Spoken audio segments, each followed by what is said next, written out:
Spill your plays. Well, I only do cryptos that make sense to me. I only crypto that I really have is Render, RNDR. It already went up 100 and some percent the last year.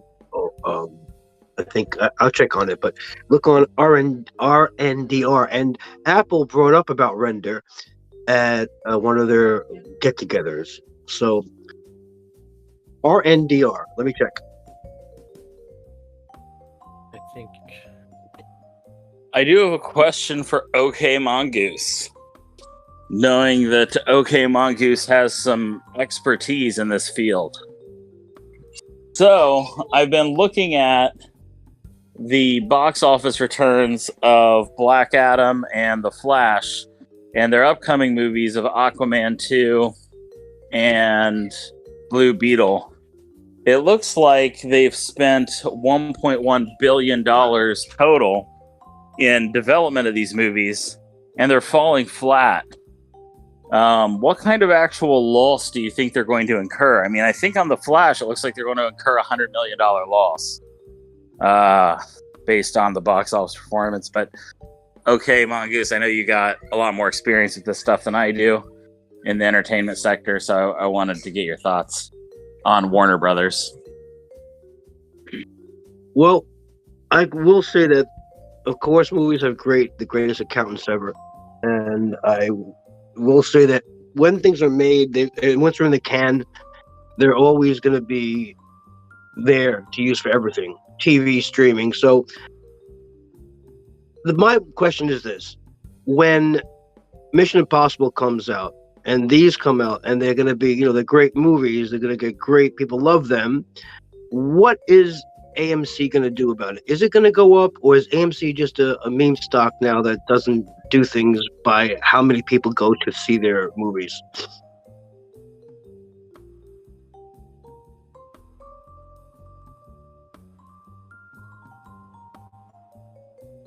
Interesting. So what you're saying is that because of creative accounting, this box office flop might not actually affect their bottom line that much? Well, I think that it'll affect their bottom line now, maybe, but it's in the future. It's always, once it's in the can, it's good for everything.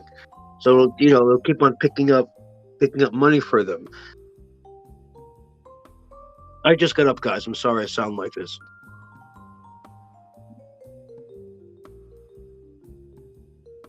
I will say one thing.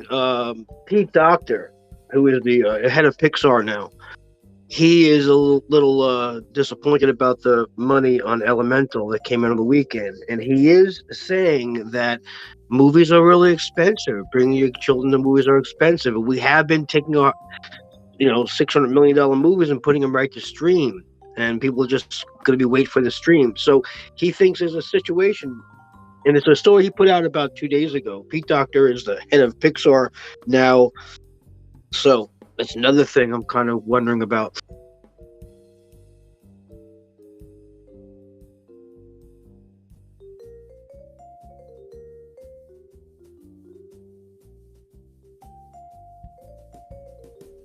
And nobody could have helped Black Adam. Oh my gosh, what was that?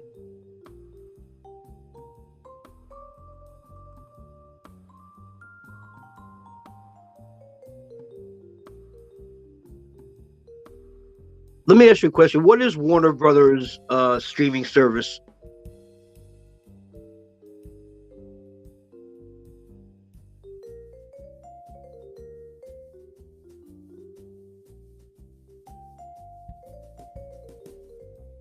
You mean Discovery? Oh, Discovery is Warner Bros. Okay, I don't know what the stream was on Warner's. So they'll have all their movies that the Black Adam is on Warner Brothers stream now?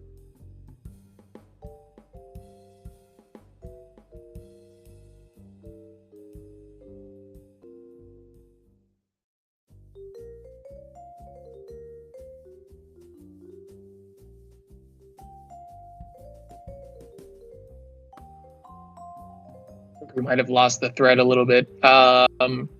Is this in relation to Trading Warner Brothers?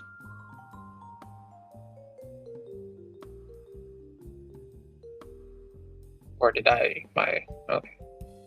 Yeah, the question was it about Warner, that Warner's going to go down the stock, trading Warner's? What was it about? I'm not too sure, but I mean, I think a lot of people, and this is something I've seen come up on Wall Street Bets multiple times, where people say, "Oh, like this movie is gonna suck, like Black Adam is gonna suck," and as a result, like I'm trading the stock a certain way. I mean, has that ever really been like a winning trading strategy? Yes, it always has been. When I would work on a major motion picture and this is going to be a great picture, I buy a stock, a theater stock. Not even the stock, company stock, fine, but the theater stock. And AMC would go up or Cinemark or whatever would go up. It doesn't seem that way since AMC is having the problems since it became a stock that, a meme stock. So my question is, I don't trade like that anymore. I don't trade AMC for what movies are coming out. So I'm wondering if it'll ever go back to that again, if people go back to the theaters.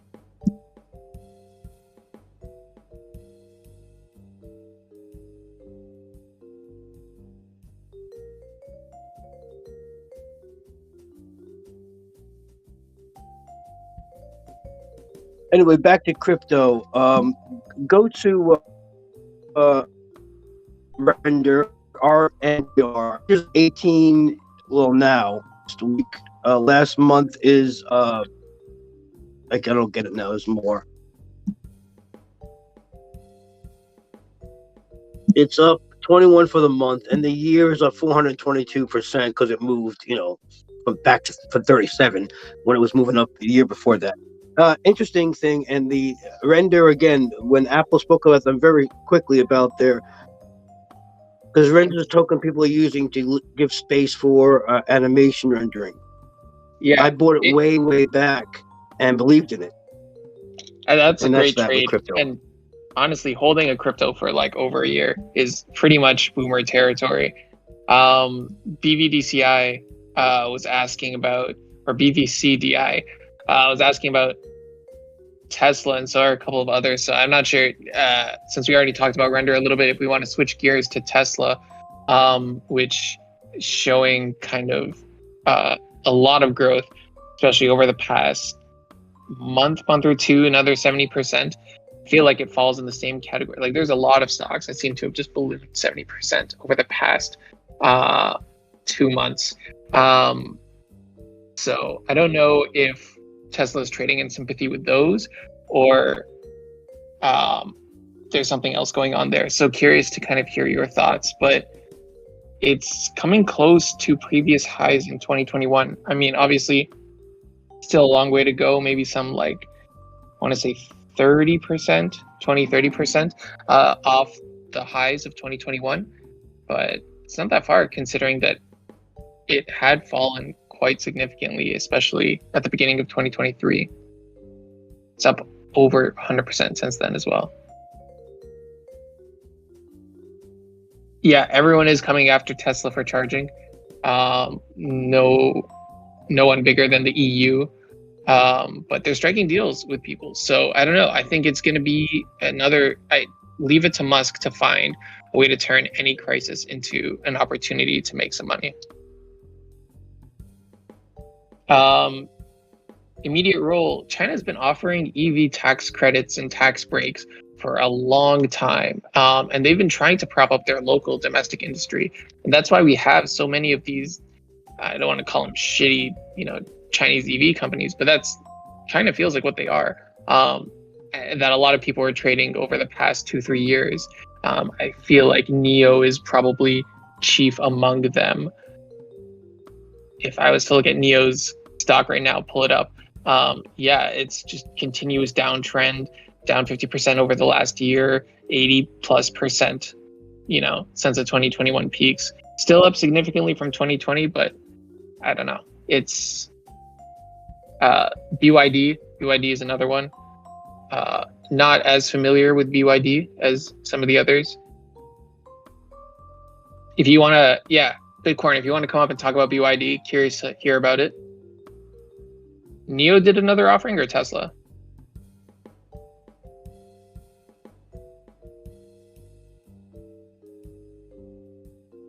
Oh, Neo, $800 million to Abu Dhabi. Yeah, it's interesting. I mean, like this far into the life of a lot of these EV companies, it really feels like they should not need to continue doing or raising funds, especially now as capital is absolutely not cheap. It's quite expensive. So that to me is a pretty bad sign if they need to raise another $800 million. But it all depends what it's being used for, right? If it's used to accelerate timelines and you believe that, you know, their projections are reasonable, then yeah.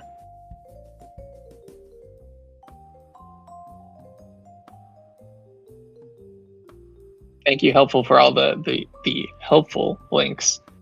Slut, what's going on with Intel? Why is it going to pump? I mean, other than the fact that the AI is in full swing. I'm not sure if you guys have had a chance, but Mistral.ai is this tiny company out of Europe, and they raised like $113 million in just a couple of weeks after they launched. So it was kind of, at least at the moment, like seen as the pinnacle of, you know, AI exuberance. But what's exciting is they just released kind of like their pitch memo, and I'll link that in just a second. I was reading it this morning, and it seems like the main thing they're using to compete, or the main selling point they're using to advertise themselves to investors, is the fact that they are, and there it is in the comments, there's the link to their pitch memo if you're curious, is the fact that they have an incredible AI team, and that's like an extremely limited commodity. They see that a lot of the companies built on AI tools, like third-party apps that are built on AI, are going to get commoditized, but it's going to be the hard to build stuff that's going to retain the biggest moat, the foundational AI work. And so that's kind of their angle, Mistral AI, as well as OpenAI, Coherent, and some of the others. So lots of stuff to look for in that. But also, you know, makes you think, if you are invested in any companies that have significant AI teams, that should either be seen as a risk factor if they're, you know, high up in important roles, that they could be poached because there's an insane amount of money chasing them, or it could be an opportunity, right? Like maybe if the company seems like one that's empowering their employees, maybe they'll stay there and provide incredible value. So stuff to think about, especially if you're deeply invested in Alphabet or some of their similar companies.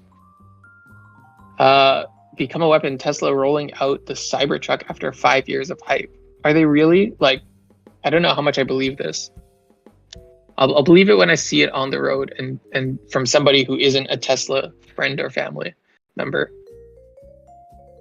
Because yeah, it's going to be a very different world when Cybertrucks are everywhere. And I think it's a little bit of an arms race, but that's all positive for Tesla, who's remained ahead of the trend or creating the trend in the automotive world for the better part of a decade now. DRI has earnings tomorrow, Darden Restaurants. Ooh, what are the components of DRI? What are their brands? And have you compared them to some of the other restaurant groups? I think Care is a big one. Let's take a look. Darden brands. By the way, guys, feel free to come up here. If I don't invite you up, just leave your hand raised for a second. I don't see them right away. Yeah, okay. So here, Darden owns Olive Garden, probably their biggest one, but also a couple others. Maybe you might know Longhorn, Bahama Breeze, Capital Grill, Seasons 52. If you think this is a good time for, you know, full service dining, then this is it. Make sure you don't make the mistake of perhaps comparing them to quick service restaurants, because that's not what they are. So if you look at, if you want to look at other earnings and see how those companies perform to try and predict how Darden, DRI, performs, just make sure you're not looking at quick service restaurant roll-ups or stuff like that. They're actually a decently well-run company. Good to hear that. Atmosphere, do you have any like personal experience with them, or are you like a long-term investor? They also just bought Ruth Chris as well. Ruth Chris is known for, I think, being a little bit of a tourist trap. It's in a lot of the big hotels or tourist areas, but being a tourist trap brings in a lot of money. So it'll be interesting to see how that transaction works out. That was a transaction for $715 million, or $21.50 per share, which was, how big of a premium was that to close when they bought it? Not sure. $2,200 YOLO. Good job, Slut. Really banking on Intel mooning literally in the next 2 days.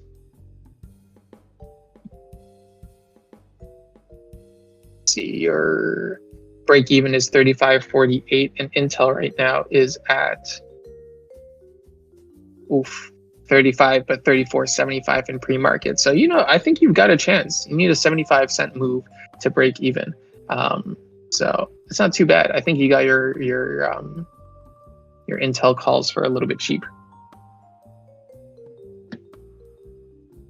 Some comments from YouTube. Charger gas are going to have long times like Costco gas stations.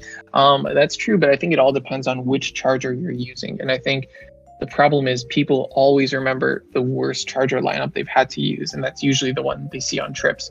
So people are going to have to be very thoughtful about building out charging infrastructure. And I think Tesla has kind of been the one to lead that charge. I know that they're kind of seen as the most reliable, as other third-party pure charging companies are kind of frequently seen as they're broken, they're working slowly, they're lower level chargers. And so people remember that reputation and use them significantly less. BYD got caught buying their own EVs in China and parking them to boost sales numbers. That is a terrible sign, and that kind of fraud would only fly in China. So there you go. Another reason why when you look at some of these Chinese companies, you might think they're great deals at first glance, but in reality, there's some caveats. There's some risks there that perhaps you're not fully incorporating into your analysis. Just reading through a couple more contents. Invest in Grindr. You know what? Good heat. You invest in what you know. If you know the gay community, then Grindr is for you. All jokes aside, when we did our research on app and outside of it, we did find that in this call and these calls, we found that they were charging quite a significant amount, but people have a willingness to pay, and obviously people are paying for it. So invest your heart's to your heart's desire.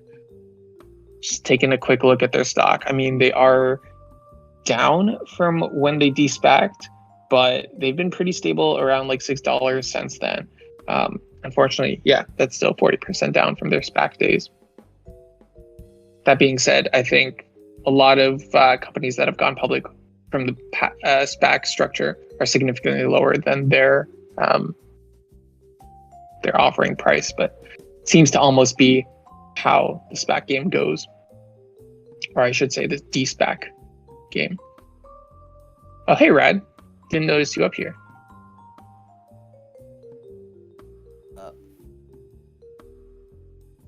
Thank you, guys. Just chatting away by myself, but happy to keep things afloat.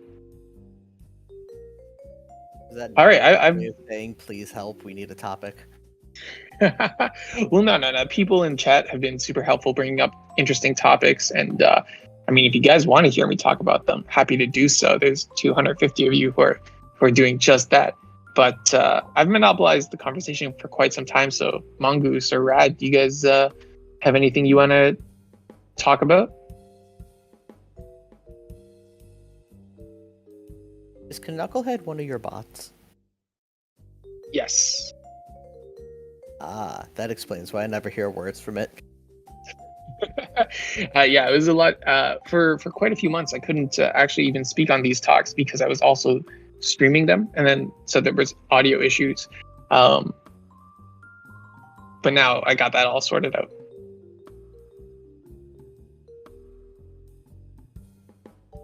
So there's only 3 of us up here. Oh man. Yeah, it's a quiet. It's gotten quieter, and I find that there's been fewer and fewer speakers as the months roll on. Not sure why that is, but we'll start doing kind of announcements on the subreddit and try and pump a few more people up in here. But yeah, I think there's also perhaps like other talks that go on, and so people get notified for those talks earlier, and then don't get notified for these, which can be frustrating. But I'm happy to carry the conversation if you guys are happy to listen. I think there's just not many good short-term plays, honestly. There aren't, and I think the bigger thing is that trading volumes are down significantly. But I am glad to hear, at least Act Adventurous, I will take your one comment and assume that is true for everyone else who's listening, that you all agree that there are fewer speakers, but you guys are still getting good DD and talks in here. But if you think that you aren't, if you think that, we could be doing something better, please let me know.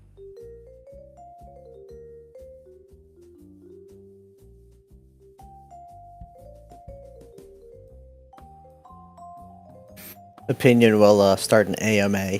That'll be what really drives the people. The specific topic of the AMA will be greatest curlers of the last 30 years. So, riveting stuff, folks.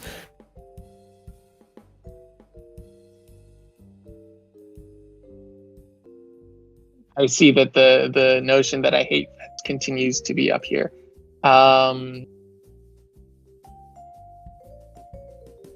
Yeah, I'd love to have Luce back. I don't know where he's gone, but he's off doing real things in the real world. People miss Tardstrology. Tardstrology was fun, but I think Decibel has a point. There does come a point when the number of people who don't actually trade kind of outnumber and outspeak the others, and that can be frustrating. So I think limiting them to maybe like after 9:30 is probably the move. That's of course predicated on, whether we can fill the first hour with meaningful stock discussion. So with that being said, I'm gonna go back, scroll up through some of the comment history, and pull some topics from there that you guys might have mentioned earlier, 10-15 minutes earlier. Paulo HPM, you brought up EVXX, the ETF with EV manufacturers. I'm not familiar with it. I'm curious to see its main holdings, if it was able to be up 11% on its first day, but it looks like it's pretty thinly traded. Like, that's my guess, and that's why there must be like a big spread in order to get these huge price swings. That being said, I think there's some pretty cool ETFs out there if you are looking for interesting trading strategies.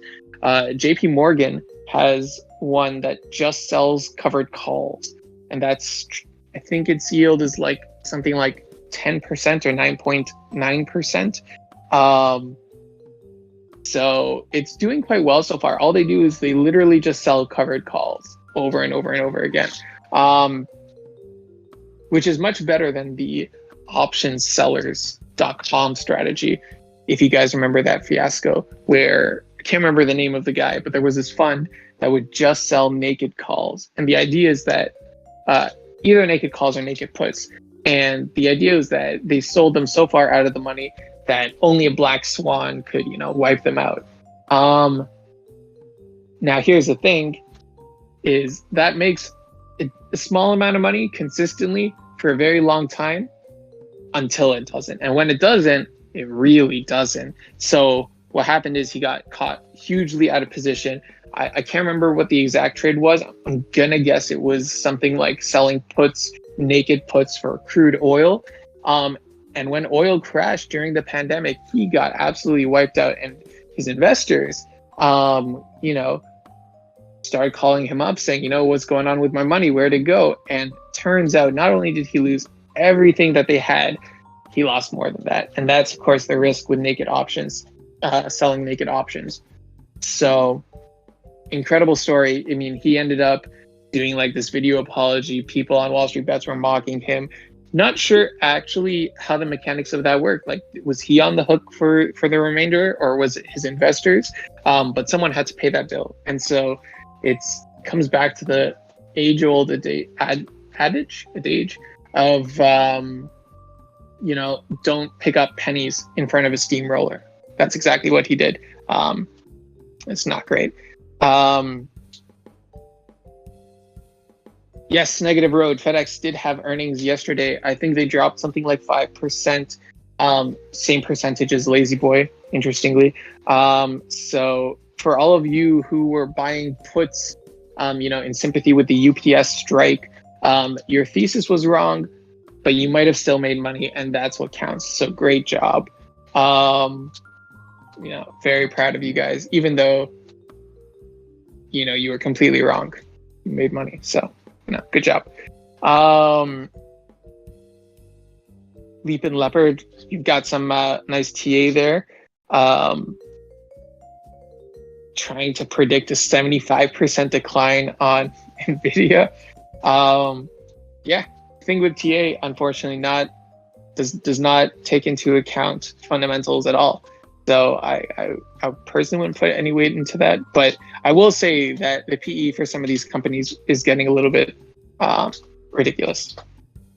They're expecting really high growth rates, but with the mega funding that all these AI companies are getting, makes absolute sense, because all that money is going to go straight to NVIDIA or AMD or whoever is producing these chips, because that's the competitive advantage at the moment.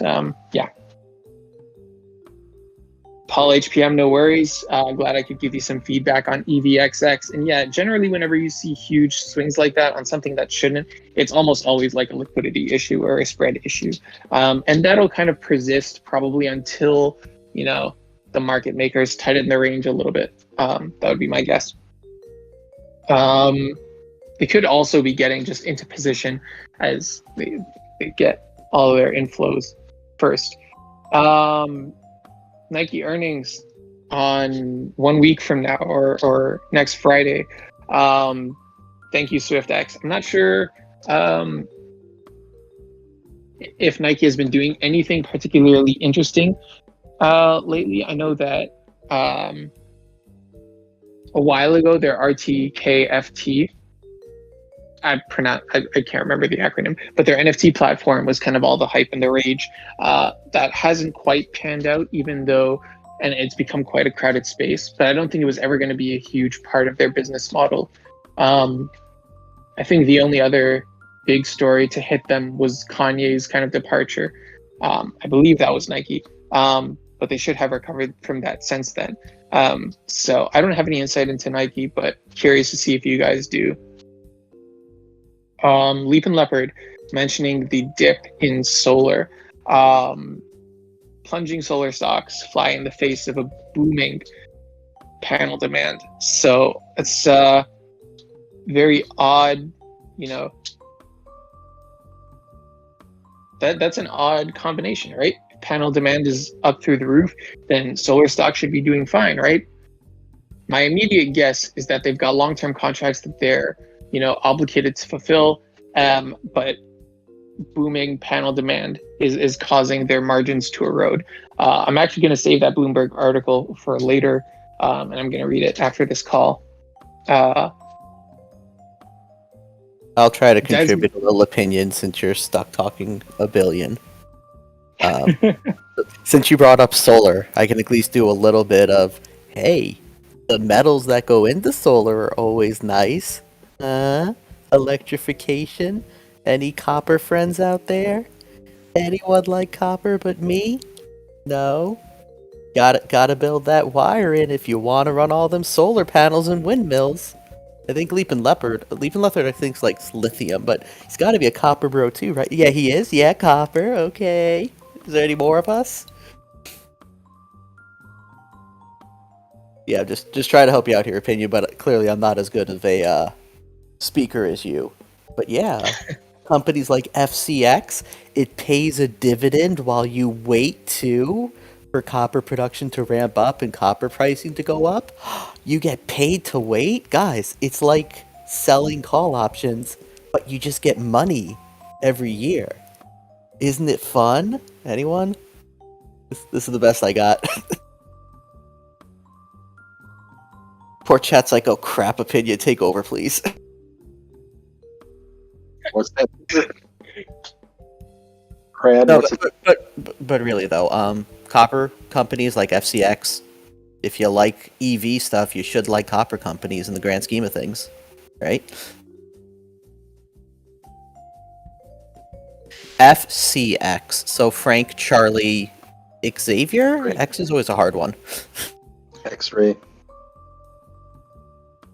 Yeah, X-Ray, they're one of the biggest copper mining companies out there, but they'll pay you a dividend to nicely sit and wait while they pull copper out of the ground and sell it. What about like Rio Tinto or BHP? Any familiarity with those? Rio Tinto and BHP are also really good. Rio Tinto and BHP are more diversified. FCX is much more copper gold focused. Really, they're copper focused, but a lot of times copper happens to be buy gold, so you just wind up selling the gold because it's gold. Rio Tinto and BHP kind of have mines that do like everything. BHP actually has like one of the bigger uranium mines at Olympic Dam, as an example. But it's not even what they're looking for there. They just keep pulling it out as they're going for other stuff and then selling it.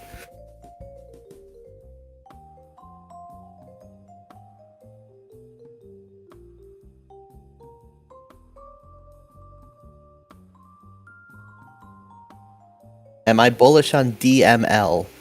I believe that's the Canadian Denison ticker, right? And if that's the case, then yes, I do like Denison mines. And how deep am I into uranium? Way too deep. My house is glowing right now. It's pretty crazy. Next part is to get some uranium glass going up in here so I can be one of the cool kids. Tech, Slut Spoiler brought up. That's another good one. Tech resources, they're pretty diversified. Tech is... trying to remember their resource off the top of my head. Are they more natural gas focused as well? I can't remember with Tech. I think it's oil or natural gas that Tech also plays in. Someone in chat's gonna have to update me. Fertilizer? Oh wow, maybe I'm completely off on Tech. I don't know. Ignore me then.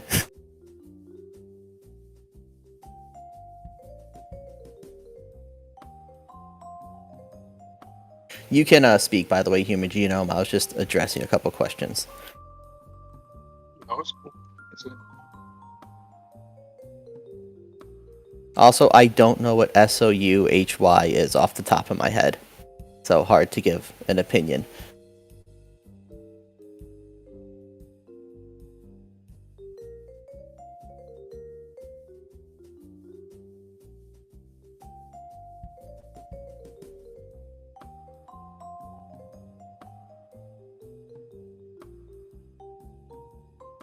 Oh, I should add in the disclaimer. If you think a recession is coming, then regardless of how bullish you are on an electrified future, copper will go down because there's a reason it's called Dr. Copper. It is heavily tied to the health of the economy. And if you think the economy is going to crash, you have to believe copper is going to crash, even if demand goes up.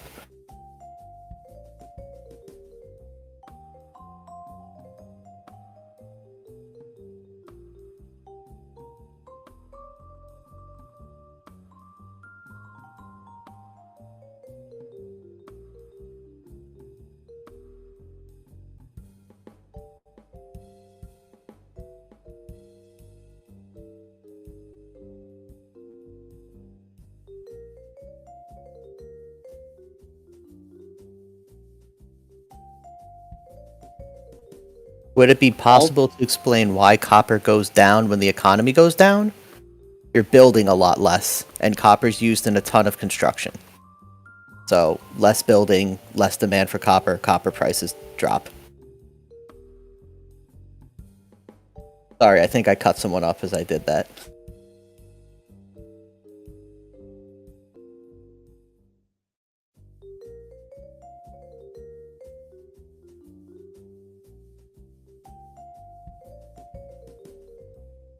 Also, always remember the secret copper strategy. Step 1, rent Airbnb. Step 2, strip all copper from Airbnb and sell it. Step 3, leave 1-star review because Airbnb had no copper. Very, very smart business plan for anyone out there. And if anyone says, do you really condone this? I don't, but opinion does. You know, were shooting a movie in a warehouse, and people came in. We're getting ready, and people came in and said, "Oh, we're here to work in the ceiling." And we didn't know who they were. We thought they were part of the building. Let them do it. They were there for like 3 days. They were pulling the telecom copper out of the place of the telecom before it was a warehouse. Nothing in there. They pulled out all the copper, probably $100 worth of copper. They were stealing the copper. We didn't even know it. There was someone in the talk, I can't remember when. It wasn't Georgia. It was someone else who said that they would grab, like, old microwaves and stuff that people were tossing, and they would just pull out the copper wiring and melt it into bars and sell it at scrapyards and stuff. I remember who it was. But they were, like, pretty proud of themselves for doing it. Do you remember who that was? It sounds like I know Georgia has a electric smelter or an electric what do you call it? Yeah, smelter to melt that stuff down. So it sounds like it'd be something that Georgia would do. It wasn't Georgia, it was someone else. I think it was the guy who kind of sounded like Alex Jones. Because I remember Georgia more just like actually finds like bars of copper and stuff. He doesn't break it down. He creates things like he creates molds and stuff, and he actually creates things out of the metals that he melts down. So it's kind of cool, kind of a hobby for him. U.S. Soldier, that's who it was. Thanks, Elderberry. Yeah, U.S. Soldier was the one who said he would like take old electronics people tossed and he would just melt it down, and he wouldn't get a ton, but it would build into like a bar or two he could sell. Well, it doesn't take much. I think at the scrap yards in some places, copper's going for like $9 a pound. So it's you can get quite a bit of money for it.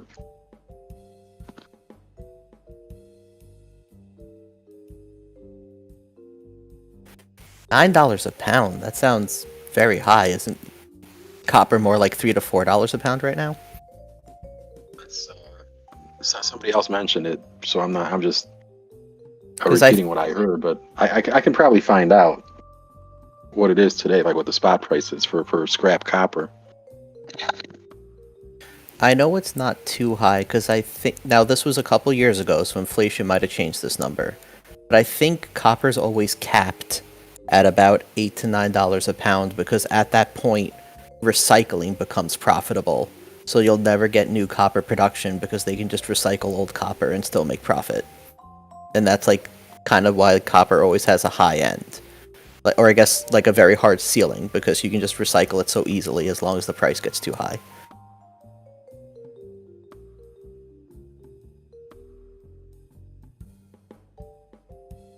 So chat's saying copper's $3.88 a pound. Okay, that's pretty low. I remember it being like closer to $5, not, I guess maybe like a year ago, so it's been going down.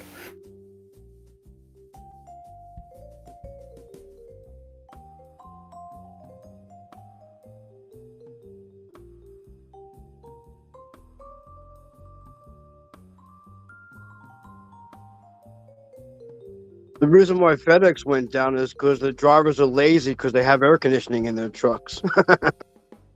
I thought it's that the drivers want air conditioning in their trucks. UPS does, but Okay. not. I think FedEx has. Yeah, it was a joke. I'm sorry, guys. I'm awake now. Yeah, you guys are my alarm clock. So when I came up this morning, I woke up to you guys, and then also I got asked a question. I should have just ignored you. But thanks for listening to my incoherent statements. What I about a half hour ago.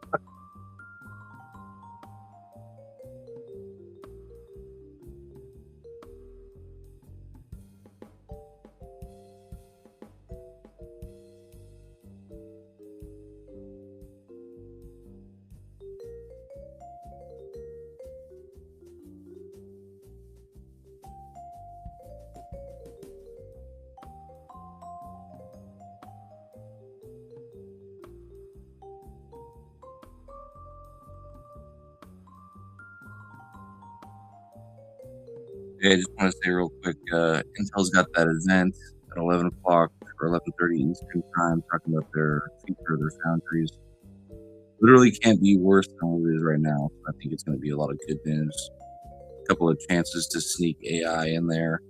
They just got $10 billion from the German government as they expand into Poland and Germany, trying to take over this whole TSMC fears. And they also, I guess, this morning sold some holdings in a company for another $4.3 billion to Bain Capital Group. So, yeah, the subsidies are rolling in just like I said they would, and I am going to hold these calls until they're open forum talks and hope the stock of Intel pumps. Thanks. Bye.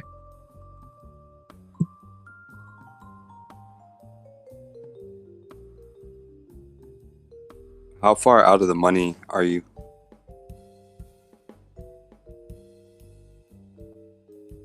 Like super far?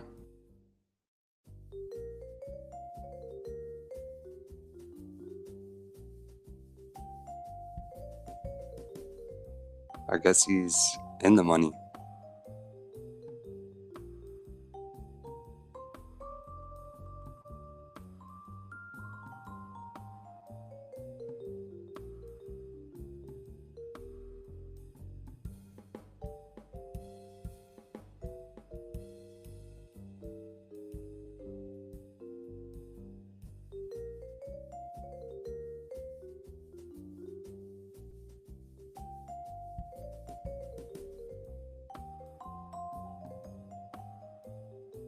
Oh, hey, welcome back, Hardy. Yeah. You missed my 40-minute monologue. Well, it was more like 30 minutes. That's unfortunate. It was quite fun. It was really good, actually. Opinion really kept it together. Yeah, hold on. Is it unfortunate for me or for the listeners?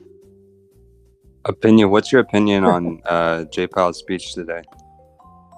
I have no opinion until 5 minutes after he starts speaking. We should stream it here, though. We've got less than 300. We should use that to our advantage. Is it a speech or is he testifying before Congress? Well, yeah, it's a prepared testimony with predetermined questions for him. Oh.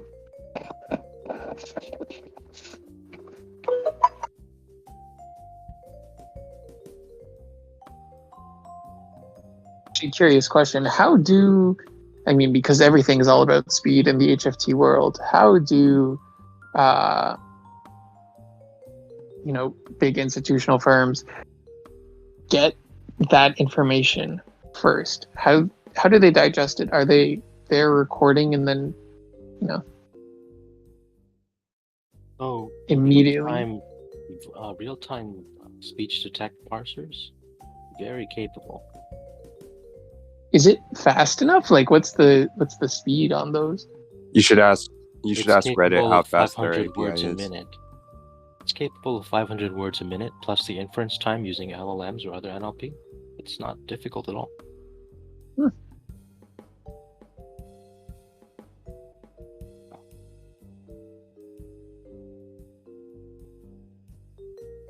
I'm just always amazed by the tech they seem to have and the amount of money that can go into optimizing something so small. Yeah, how much money did you guys spend on Visual Mod? We don't like to talk about that. It's a good amount, but fortunately, Papa Sam Altman gave us a little bit of a budget to use for free. So, I mean, of course, in exchange for all this sweet Reddit data for free, but yeah, that's been helpful. It's upwards of it's either high 4 figures or low 5 figures. But I'm sure there's some stuff in there that could be optimized. And costs today are much cheaper than they used to be.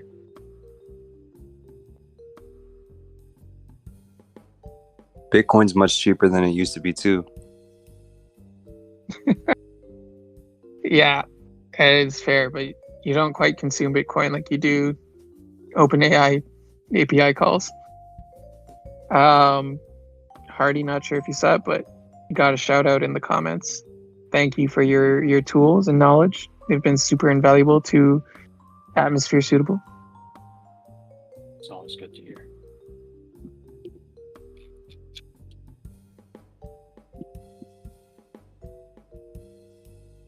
All right, I got one play that's kind of interesting. So, if you know who Marcus Lemonis is from CNBC, he's like on the show The Prophet, and I'm pretty sure he's involved in this company, Camping World.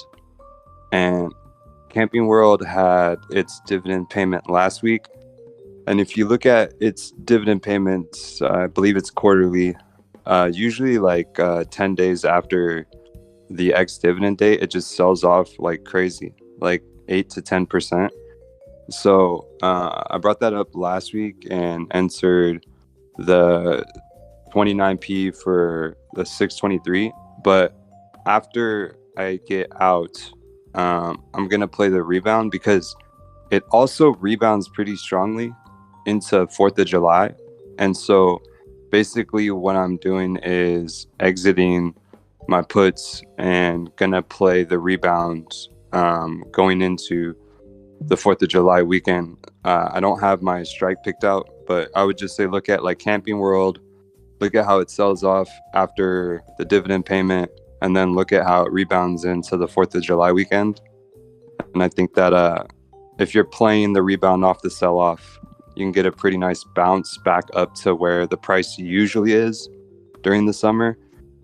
And I just think that there's a lot of people that, from what has been shared in terms of like people traveling across the country, people buying gas at Buc-ee's, people, you know, buying Winnebagos, pulling up at Carnival ships. It just sounds like there's a lot of people taking more affordable travel options this year.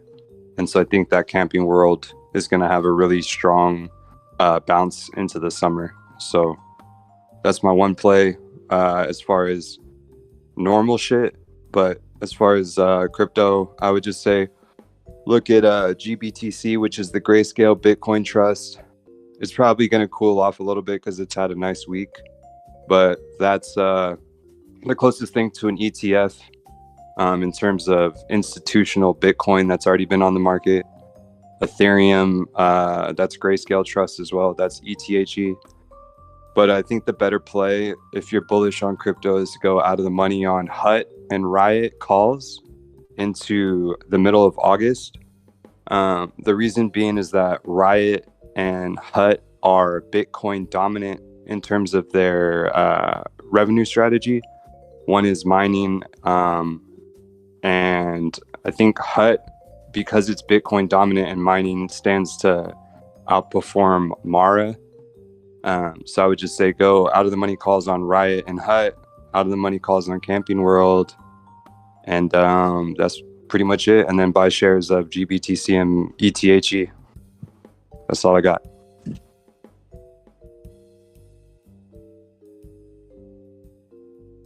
Well, thank you for that. That's really informative. Thanks a lot.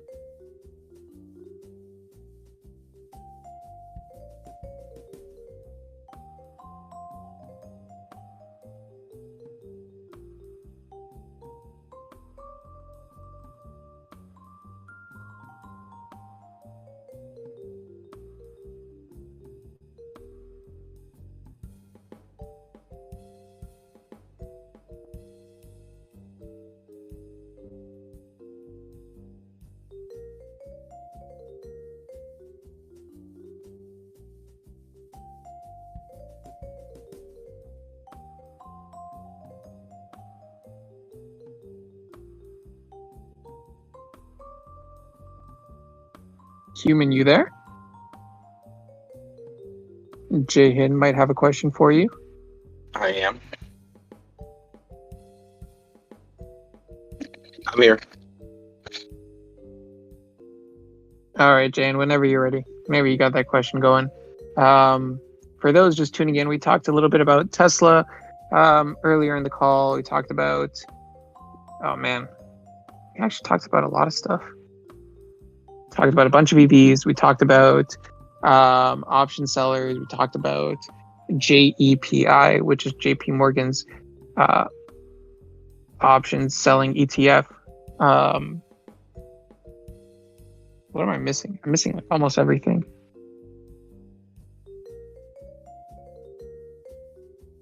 We did not mention TUP.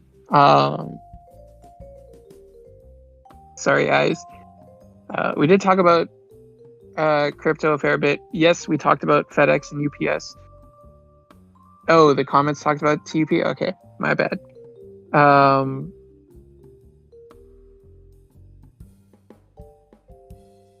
Movie theaters still not doing well. Yep. SCHB. The reason that Litecoin and cryptos went up yesterday is because several major financial organizations are very interested in either getting involved in creating an exchange for Bitcoin and Litecoin and some of the other more popular cryptos. And there's other ones that are looking, there's more that are looking at launching their own Bitcoin ETFs.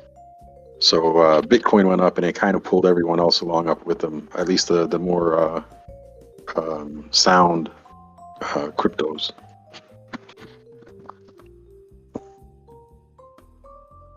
I mean, if you look at if you sort of zoom out a little bit, the SEC is helping to shake out the shady players from the crypto market to make way for the larger players to come in and provide more sound opportunities rather than the exit scams that have been going on with some of the shit coins. And so now it's, and again, the media sort of dropped the ball on what the SEC is doing. They kind of labeled it an attack on all crypto, but it's not. Like, they're not. Bitcoin and many other legit cryptocurrencies were not listed in the SEC complaint against Coinbase or Binance because those are not acting like securities, whereas the ones that they listed in the complaints, those are cryptos that were trying to act like securities. So the SEC feels that they have a case against them, but not against Bitcoin.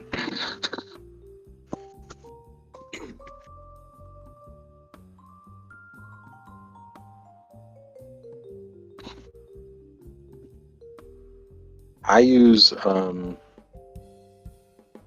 Sharpnote 89. Or no, who was it? What the Fact? I use Coinbase, the Coinbase trading platform to acquire Bitcoin.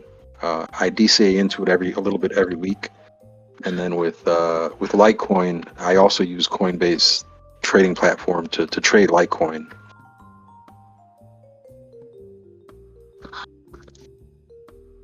Bitcoin I just accumulate. Litecoin is the one that I trade on a regular basis.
I'm enjoying these comments on crypto being a highly manipulated market, versus the NYSE being a highly manipulated market. Or exchange, I suppose.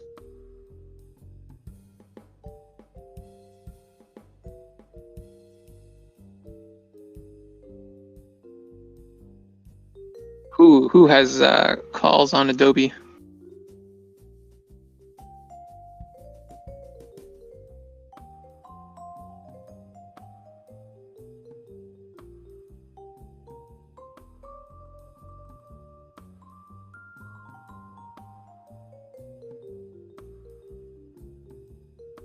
Oh, hold on a second.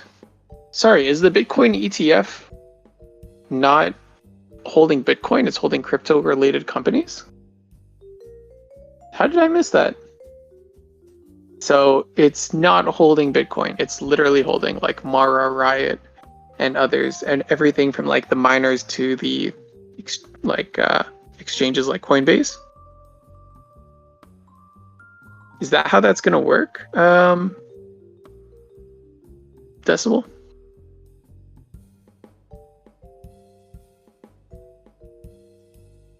Because if it is, I mean that makes so much more sense. After all, now BlackRock has like zero liability. All they have to do is, oh, that's not what you're saying. Oh, my apologies. Which Bitcoin ETF are you talking about? The BITO?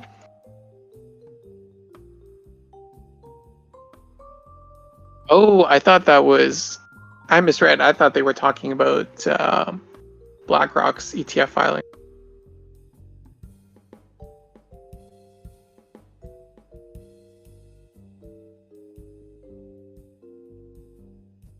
All right, well now you're even more than confused than when I started talking, so. Switching gears.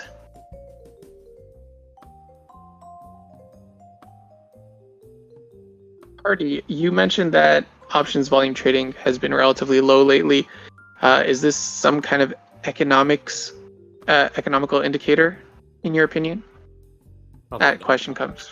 Oh, go ahead. Probably not. For whatever reason, hedging activity is down, speculative activity is down, which is surprising in the wake of Wall Street bets. So it hasn't happened before.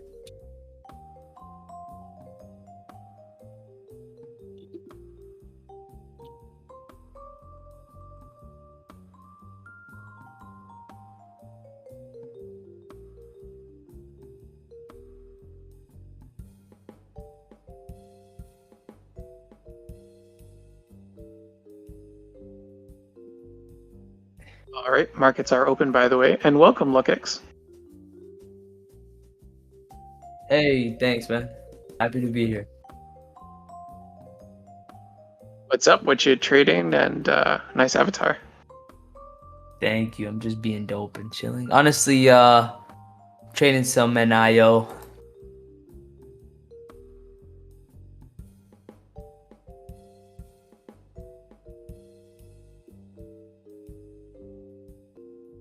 What's called shares? How are you trading in IO? I'm doing some calls.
Right, to tell y'all about VCIG. What's that, Bitcoin?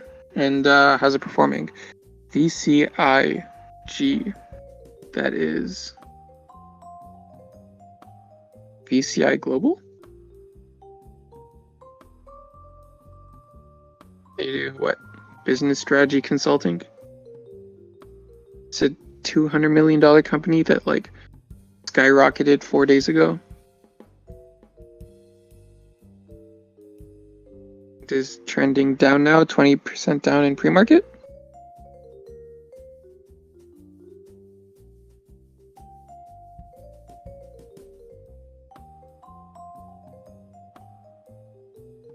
Oh, I see. Were you calling it out as a pump and dump yesterday? That's fair. Yeah, what happened to those Chinese shit stocks that were pump and dumps? Well, that was good fun. Top, yes, top. Bitcoin knows. Oh, you mean Made a, what was that other one? HKD? yep, that one as well. What was the result of that? Like, why did they exist, and why did they trade the way they did? Someone needed collateral, so they inflated the value of the stock, multiplied it by the market cap. Said, hey, look, I have 100,000 shares of this stock. That's $2,000 a share as of this date. Okay, cool, bro. Here's another bailout. Didn't it turn out that like even people who got into HKD early were actually unable to sell any of their shares? Correct.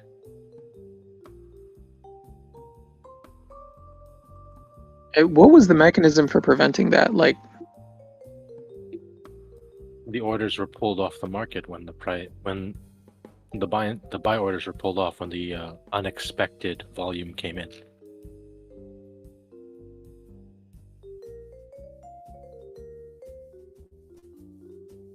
Found a nanny. She starts on Monday. Then we gotta do hopefully only 2 weeks of training. Then I'm back to my usual schedule. oh yay, that's super exciting. See how it goes. How has your productivity otherwise been? Shit. Taking care of a kid is a full-time job. Plus, dealing with half on a double, all my other side projects, and my consultancies. There's only so much time in the day.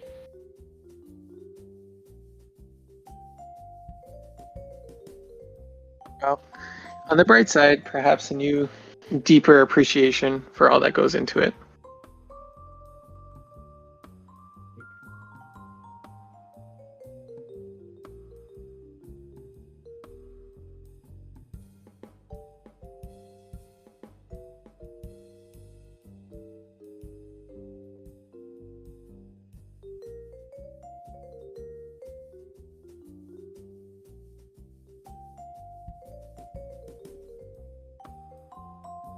In the meantime, collecting another 1.3% this week thanks to short GameStop puts.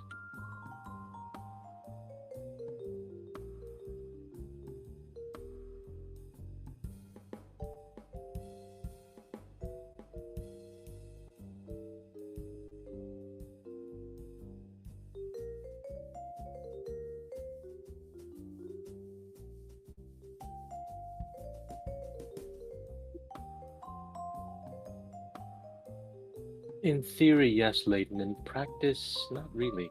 The good ones stay employed. Bitcoin, I did attend the wedding. Funny story. I rented a Tesla on Turo. The guy never showed up, so I had to do a last-minute alternative rental. Ended up taking an A-class on a combined 8-hour road trip. Not bad. Just, I didn't appreciate that the average speed in one direction was roughly 25 miles an hour. All those horses and no room to gallop. E-Man, I have been selling puts, which means I expect flat to slightly bullish.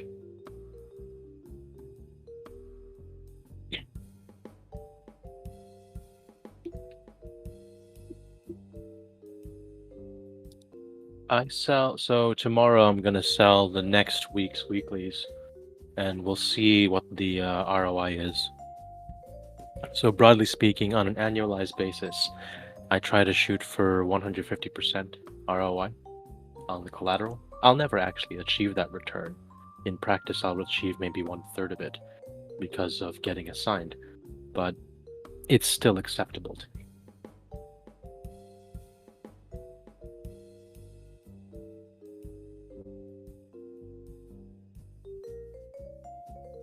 So I'm going to sell the June 30s on Friday.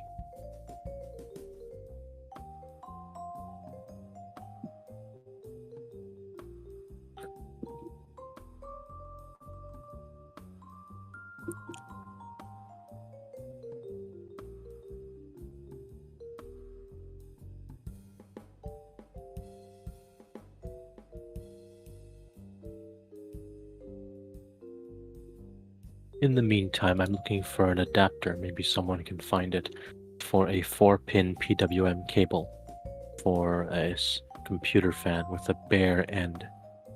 I can tie it into a microcontroller I'm trying to assemble. I'm only finding JST connectors.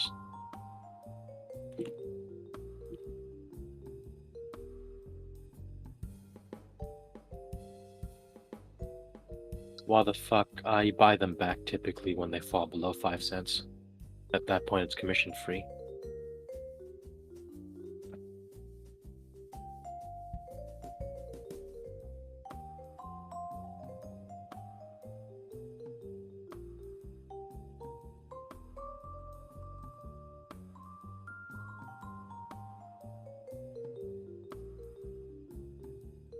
Little change of subject. Just came on the news just now that the average movie price summer is $10.50, and popcorn being $7.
Yeah, window units are kind of silly. You're better off getting a Mr. Cool split unit.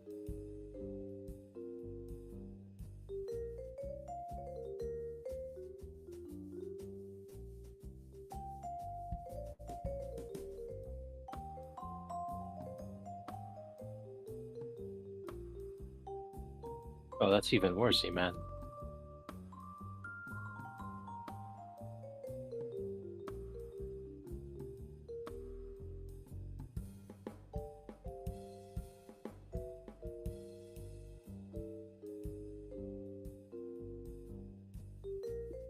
Yeah, just don't look too closely at your consumption out the wall.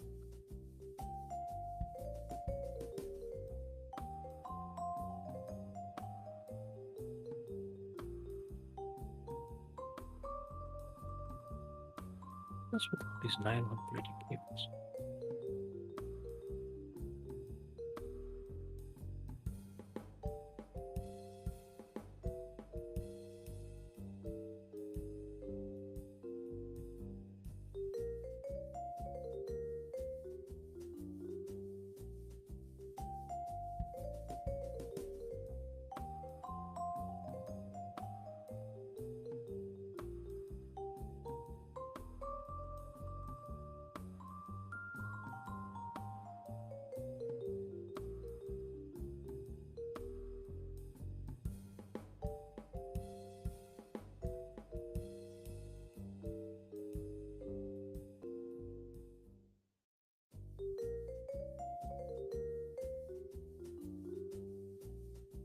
What I wouldn't mind is some sort of heat pump split unit that you can just plug into a regular outlet. Most heat pumps I see require a dedicated receptacle with a HVAC specific off switch.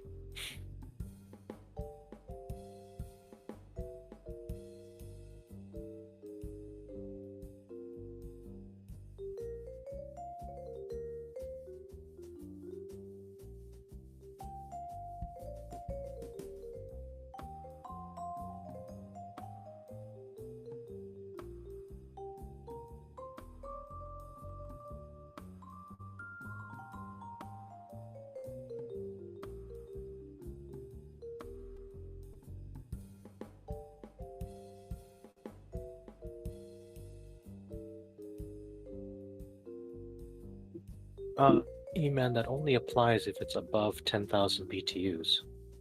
And keep in mind, heat pumps are supposed to be 300 up to 300% efficient because they're just transferring the energy. So if you have effectively, I think it's 15 amps at 120 volts, which comes out to, what is that?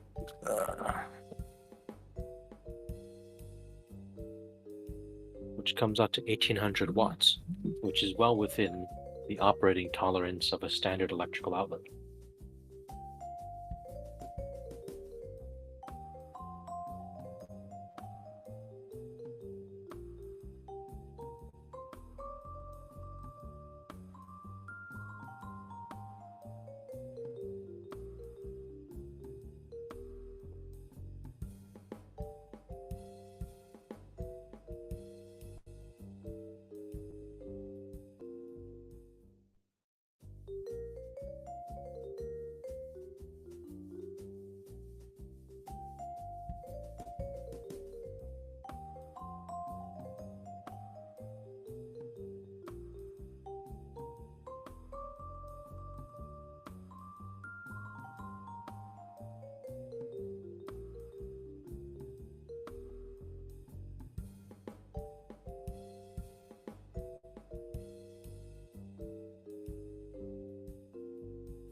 Magna Custos, I got you, fam. Hold on.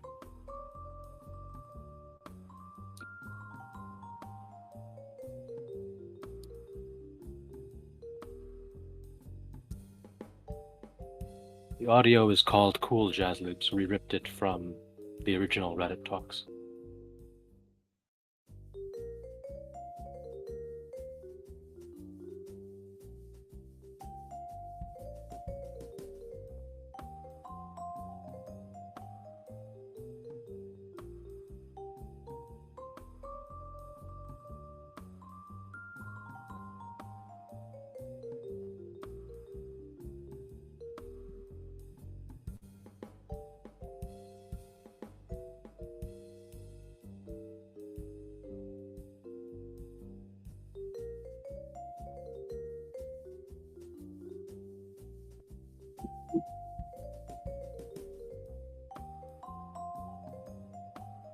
On Blackfire, I'm sure you can find something with high theta that you can sell on the day, especially if it's looking like a nothing burger.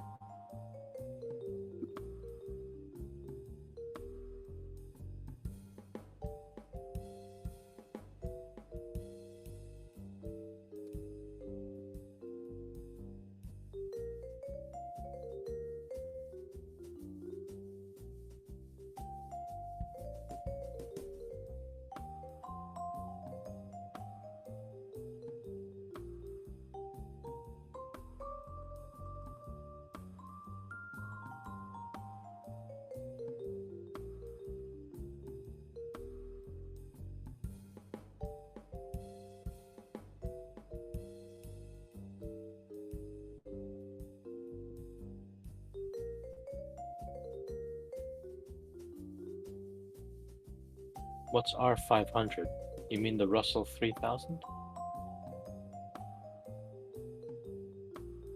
Yeah, I hold now. So I'm about 70% committed for the capital I originally set aside. There are still 2 more tickers that I can DCA into.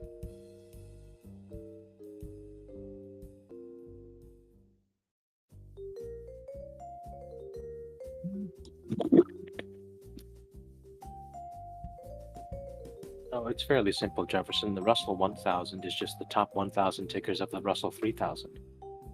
And then the Russell 2000 are the bottom 2000 tickers of the Russell 3000.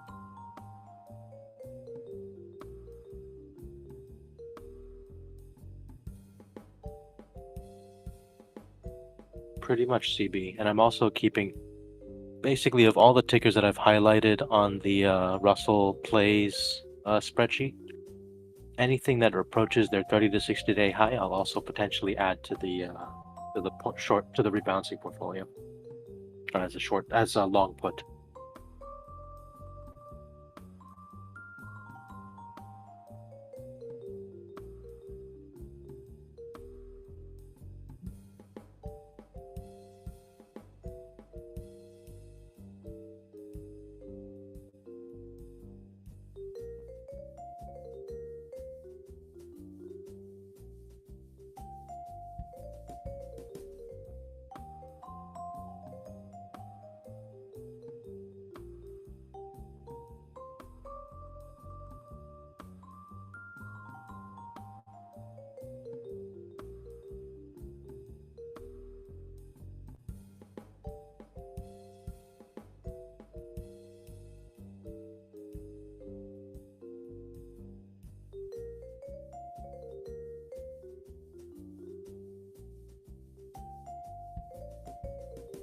My predictions could go down, could go up.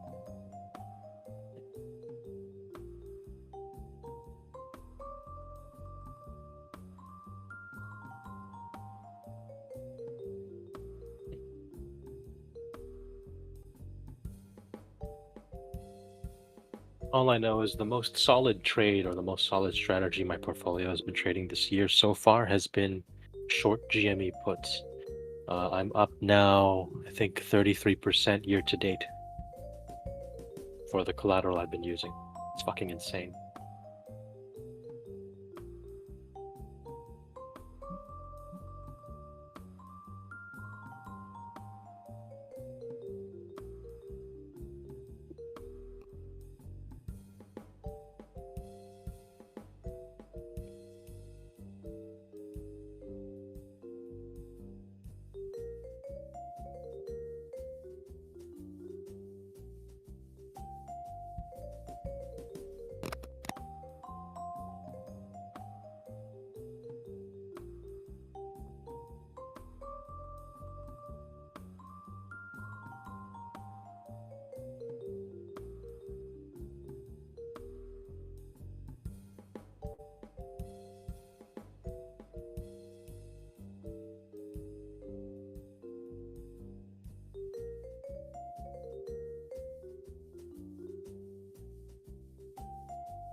That's a Discord thing.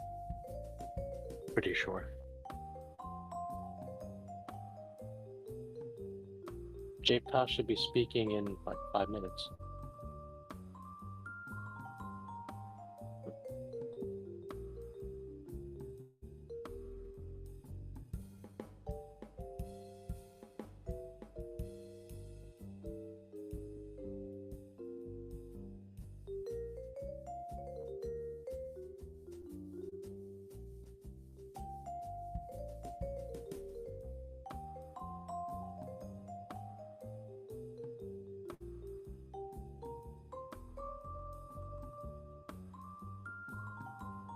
Wow, Tesla is actually down.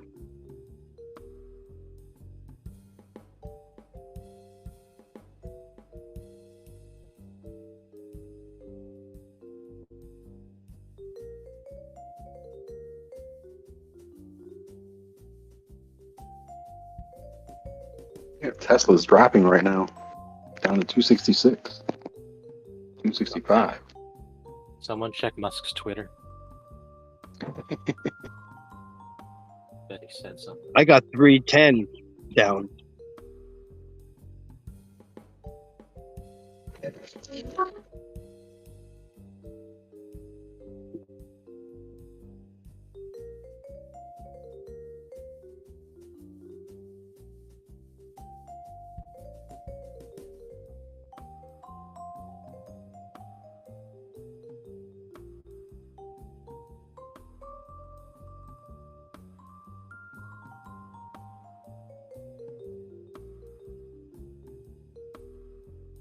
I mean, considering early,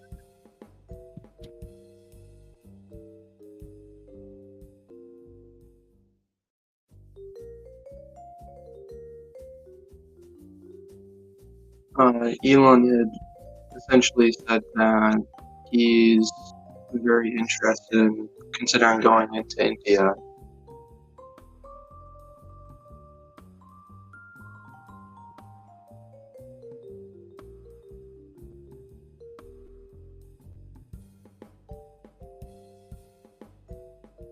Yeah, the stock was downgraded.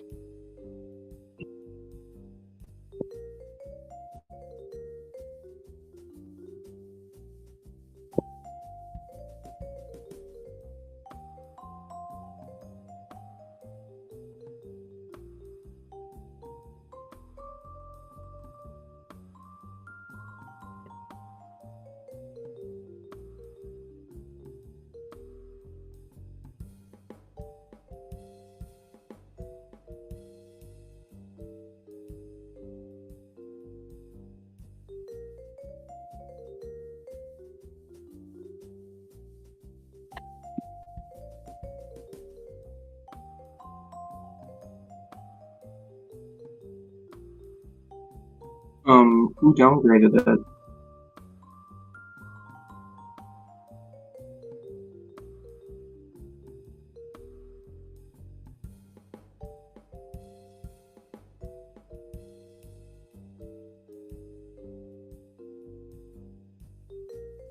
Oh, Barclays.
Looks like Barclays.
Despite pressure from the left, the Federal Reserve must remain committed to eliminating this stealth tax on American workers and families, and I urge you to continue that resolve. A few weeks ago, Congress took the first step toward getting our fiscal house in order through the Fiscal Responsibility Act. Republicans will continue fighting for sensible spending reductions to combat inflation. This stands in stark contrast to Democrats' spending spree that poured nearly $2 trillion into a supply-constrained economy that was already flush with trillions of savings provided by earlier bipartisan COVID rescue efforts. And after keeping interest rates too low for too long, the Fed was slow to address the problem. In a stunning about-face, the Fed then raised interest rates by 5 percentage points in a little over a year, the fastest spike in modern history. This approach introduced accelerated interest rate risk for which companies, workers, and families across the country were not prepared. The bank runs we saw earlier this year are an example of the consequences. Now we're told these runs represent a systemic threat to the stability of our financial system. Add in the commercial real estate exposure facing financial institutions, and it becomes very easy to understand the mounting anxiety consumers and job creators share. And I share their anxiety as well. The rapid rise in interest rates, coupled with knock-on effects of the bank failures, have led to signs of a credit crunch across the economy. This would have a damaging impact to consumers and job creators alike. To top it off, Vice Chair for Supervision Michael Barr is undergoing a so-called holistic review of capital requirements And something interesting that he mentioned in the press even yesterday is a new approach to stress tests that I can't quite understand.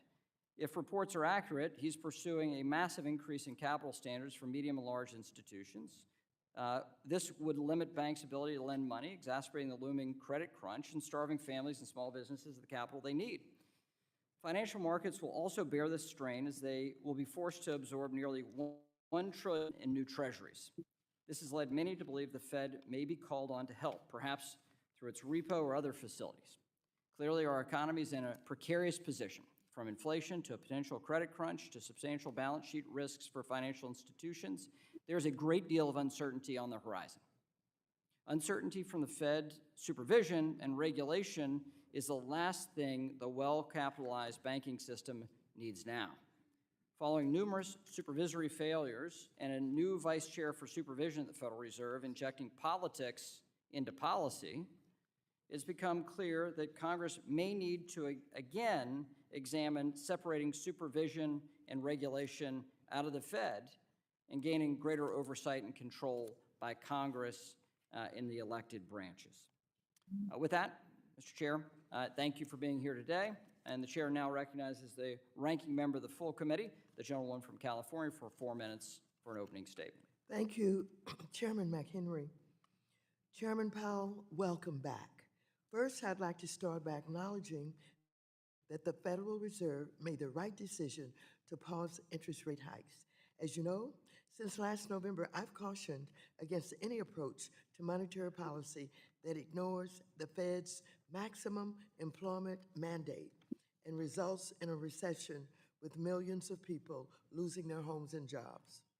While we have had strong job growth thus far, experts contend that this trend will not persist with more rate hikes, especially in light of new challenges.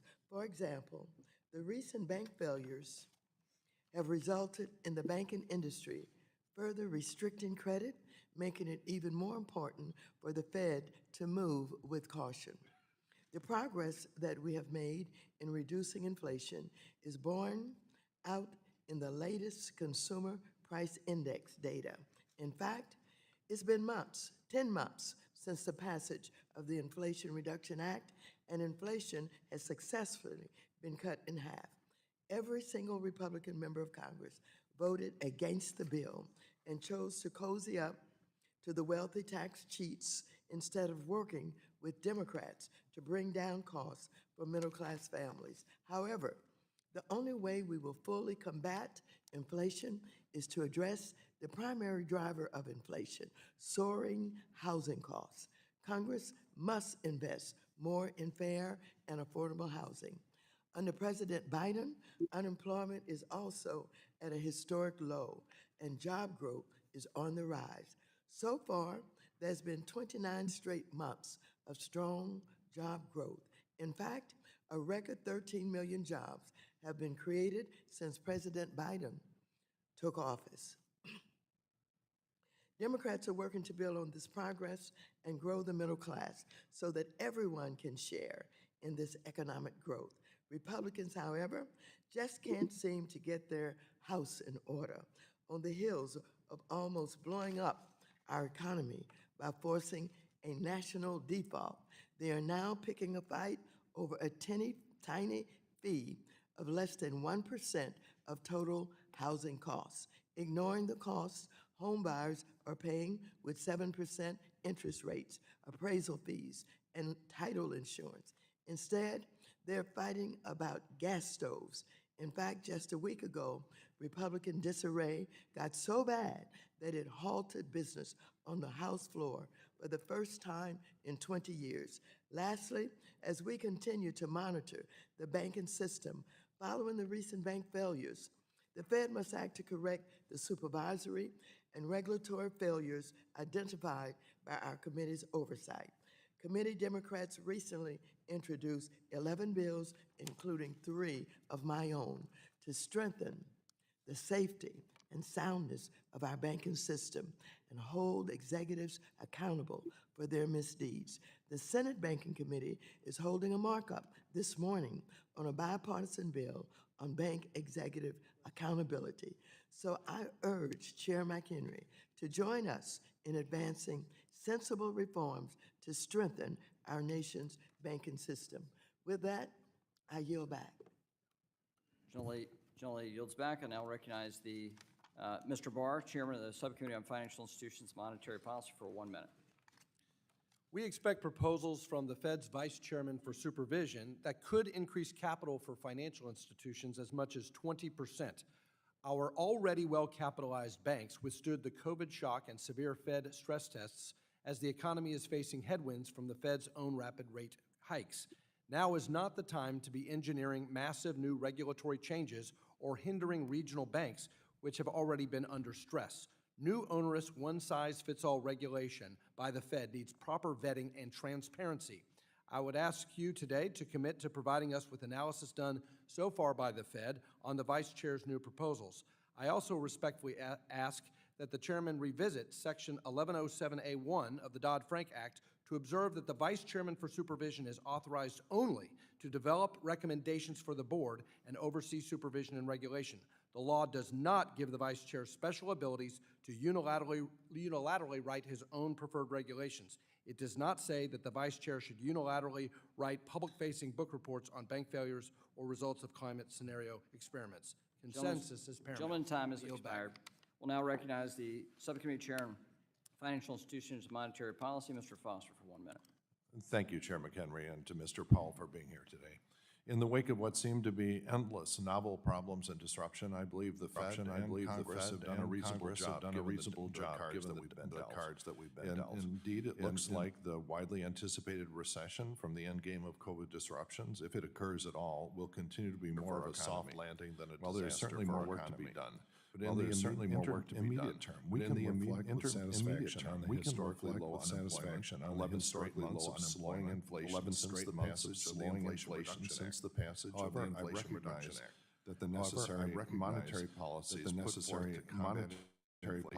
not been without stress, including on the fraction of our banks that chose to ignore clear forward guidance on that interest rate hikes were in the pipeline. We on this committee remain committed to alleviating the financial stress for everyday Americans to pay rent and get food on the table. I look forward to discussing how recent policies have performed and what else we should do going forward to ensure a strong economic rebound. Thank you, and I yield back. Today, we welcome the testimony of the Honorable Jerome H. Powell, Chair of the Board of Governors of the Federal Reserve System. Chair Powell, we thank you for your time and being here. We'll recognize you for 5 minutes to give an oral presentation of your written testimony. Without objection, your written testimony will be made a part of the record. Chairman Powell, you're recognized. Thank you, Chairman McHenry, Ranking Member Waters, and other members of the committee. I appreciate the opportunity to present the Federal Reserve's semi-annual monetary policy report. Chairman Powell, if you'll pull the mic closer. Thanks. We at the Fed remain squarely focused on our dual mandate to promote maximum employment and stable prices for the American people. My colleagues and I understand the hardship that high inflation is causing, and we remain strongly committed to bringing inflation back down to our 2% goal. Price stability is the responsibility of the Federal Reserve, and without it, the economy does not work for anyone. In particular, without price stability, we will not achieve a sustained period of strong labor market conditions that benefit all. I will review the current economic situation before turning to monetary policy. The U.S. economy slowed significantly last year, and recent indicators suggest that economic activity has continued to expand at a modest pace. Although growth in consumer spending has picked up this year, activity in the housing sector remains weak, largely reflecting higher mortgage rates. Higher interest rates and slower output growth also appear to be weighing on business fixed investment. The labor market remains very tight. Over the first 5 months of the year, job gains averaged a robust 314,000 jobs per month. The unemployment rate moved up but remained low in May at 3.7%. There are some signs that supply and demand in the labor market are coming into better balance. The labor force participation rate has moved up in recent months, particularly for individuals aged 25 to 54. Nominal wage growth has shown some signs of easing, and job vacancies have declined so far this year. While the jobs to workers gap has narrowed, labor demand still substantially exceeds the supply of available workers. Inflation remains well above our longer run goal of 2%. Over the 12 months ending in April, total personal consumption expenditures prices rose 4.4%. Excluding the volatile food and energy categories, core PCE prices rose 4.7%. In May, the 12-month change in the CPI came in at 4.0%, and the change in the core CPI was 5.3%.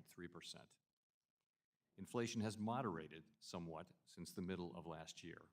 Nonetheless, inflation pressures continue to run high, and the process of getting inflation back down to 2% has a long way. Despite elevated inflation, longer-term inflation expectations appear to remain well anchored, as reflected in a broad range of surveys of households, businesses, and forecasters, as well as measures from financial markets.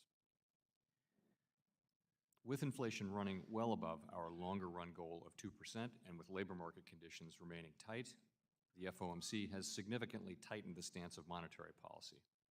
We've raised our policy interest rate by 5 percentage points since early last year and have continued to reduce our securities holdings at a brisk pace. We have been seeing the effects of our policy tightening on demand in the most interest rate sensitive sectors of the economy.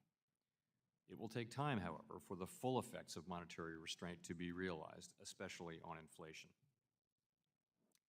The economy is facing headwinds from tighter credit conditions for households and businesses, which are likely to weigh on economic activity, hiring, and inflation, and the extent of these effects remains uncertain. In light of how far we have come in tightening policy, the uncertain lags with which monetary policy affects the economy, and potential headwinds from credit tightening, the FOMC decided last week to maintain the target range for the federal funds rate at 5 to 5.25%, and to continue the process of significantly reducing our securities holdings.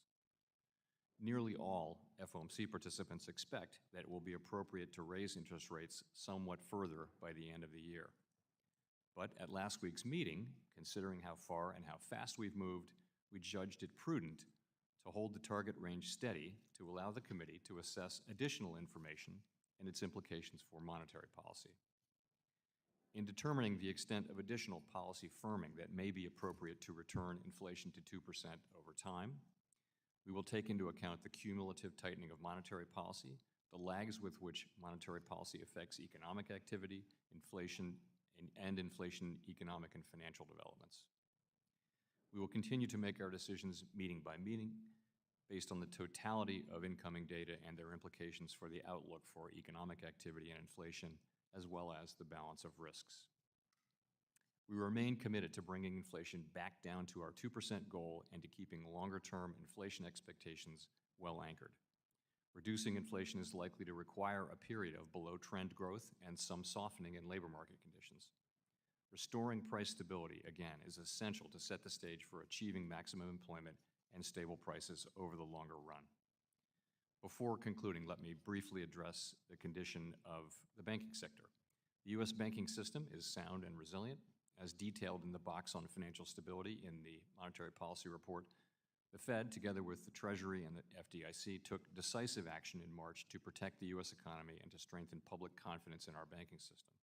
The recent bank failures, including that of Silicon Valley Bank and the resulting bank stress, have highlighted the importance of ensuring that we have the appropriate rules and supervisory practices for banks of this size. We are committed to addressing these vulnerabilities to make for a stronger and more resilient banking system. We understand that our actions affect communities, families, and businesses across the country. Everything we do is in service to our public mission. We at the Fed will do everything we can to achieve our maximum employment and price stability goals. Thank you. Thank you, Chairman. I now recognize myself for 5 minutes. Chairman Powell, as I laid out in my opening statement, inflation continues to be broad-based and persistent, both of which are concerning. Last week, the Federal Open Markets Committee decided to pause rate increases.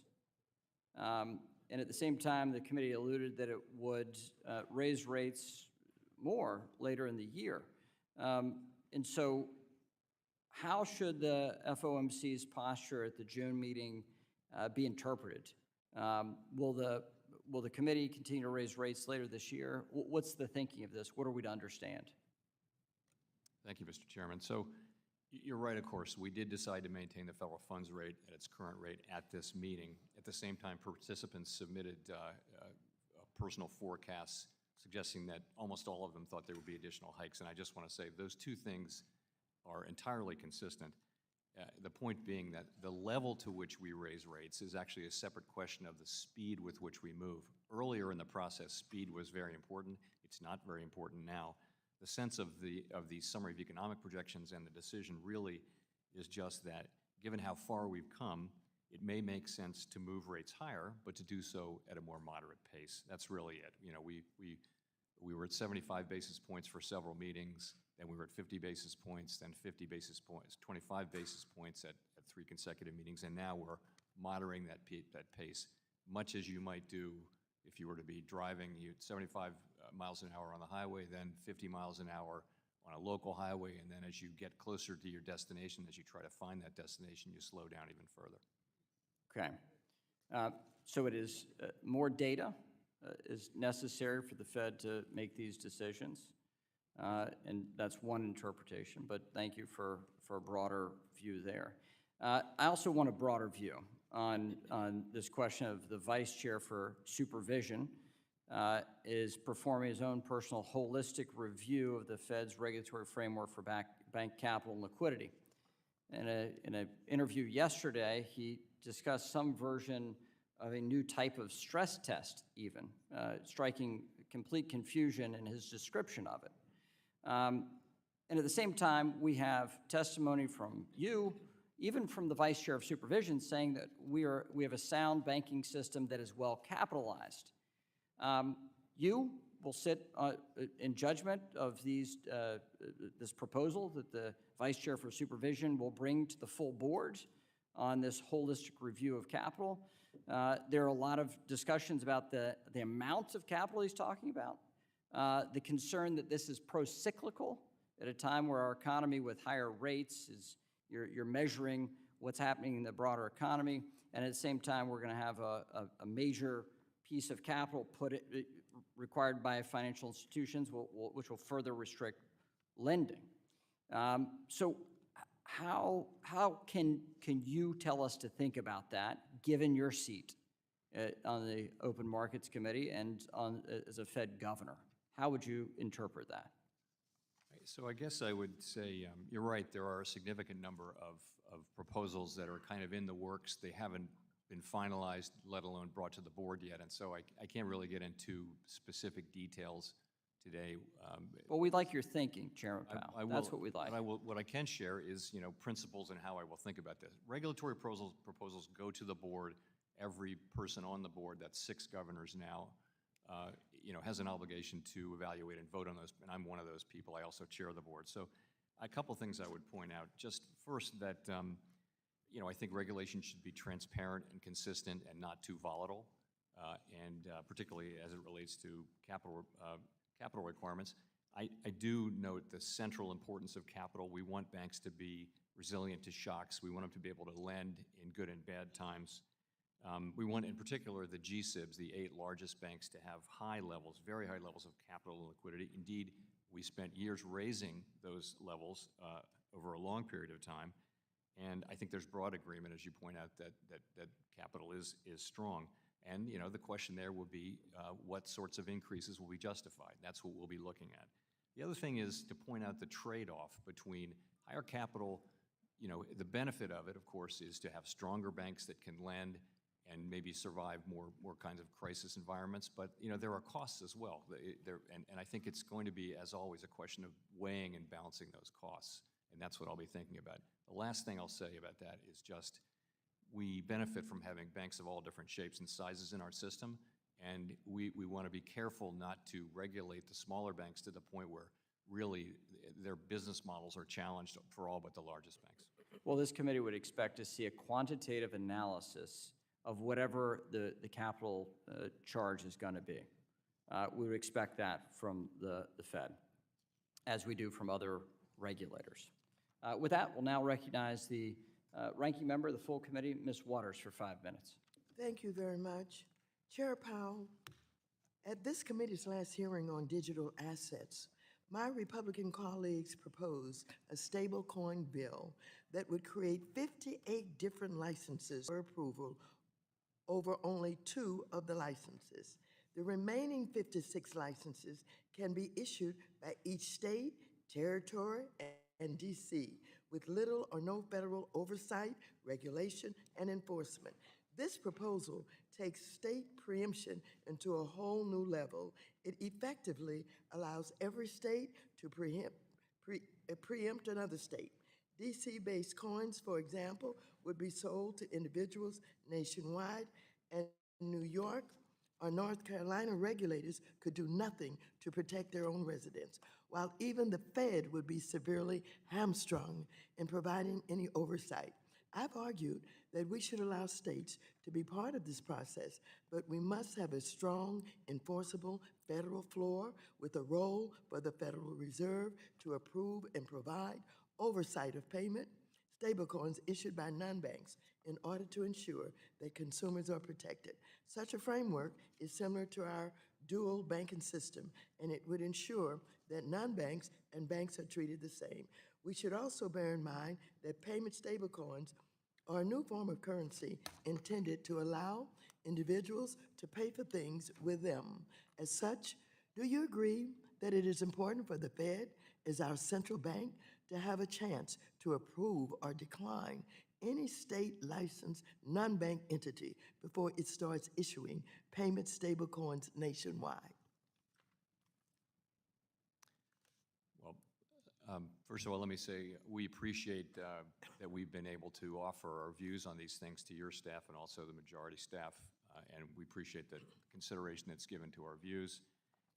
We do see payment stablecoins as a form of money, and in all advanced economies, the ultimate source of credibility in money is the central bank, and we believe that it would be appropriate to have quite a robust federal role in what happens in stablecoins going forward, and that leaving us with a weak role and allowing a lot of private money creation at the state level would be a mistake. But nonetheless, again, I do appreciate that we've been able to be heard and share our views with the committee. Well, thank you so very much. I am appreciative for that clear answer. The next question that I have for you is a bit unusual. But one of the reasons we push diversity is because those things that have not been discussed, issues of people of color, et cetera, have not been dealt with. I'm going to throw you something that you would not expect. Earlier this week, our nation celebrated Juneteenth, which Congress recognized as a national holiday for the first time since 2021.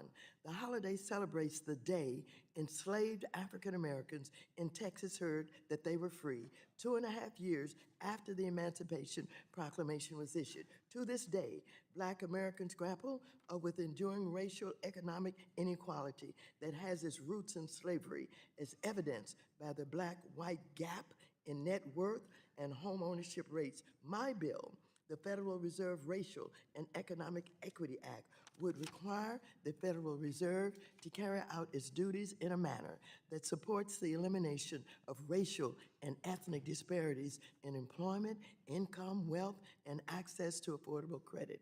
Now, the Fed has a number of duties to pursue maximum employment in the monetary policy, to supervise banks for compliance with our fair lending laws, and to ensure the Community Reinvestment Act is administered in a way that puts an end to discriminatory redlining practices by banks. Do you agree with me? And Atlanta Federal Reserve President Raphael Bostic, among others, that the Fed has a role to play in addressing racial economic inequality as it carries out its work until Congress passes this bill. What steps will the Fed can you take to address racial and economic inequality? So we do consider inequality in the economy as part of our thinking about decisions, but ultimately, and those are certainly highly valuable social goals to pursue. I would say our ability to take part in addressing those issues is fairly limited. We have one federal interest rate that we set, We do try to keep in mind, as you know, not just the aggregate national level of unemployment or employment, but also that for different ethnic groups. So we take that into account, but I would think, and I think that's just part of making sure that we feel like we have all Americans in the room with us when we're making decisions on monetary policy. I will say, though, I think other agencies are better suited to address these deep issues. Thank you. We must have this continued discussion on racial equality. I yield back. The lady yields back. We'll now go to the Vice Chair, Mr. Hill of Arkansas, for 5 minutes. I thank the chairman of the committee, and Chairman Powell, great to have you back before the committee. And this morning, you've reiterated, and certainly Vice Chair Barr has reiterated a number of times, that the banking industry here in the United States is well capitalized. And in fact, capital levels have remained robust despite COVID-19, with a 20% plus unemployment rate increase and a 9% output gap.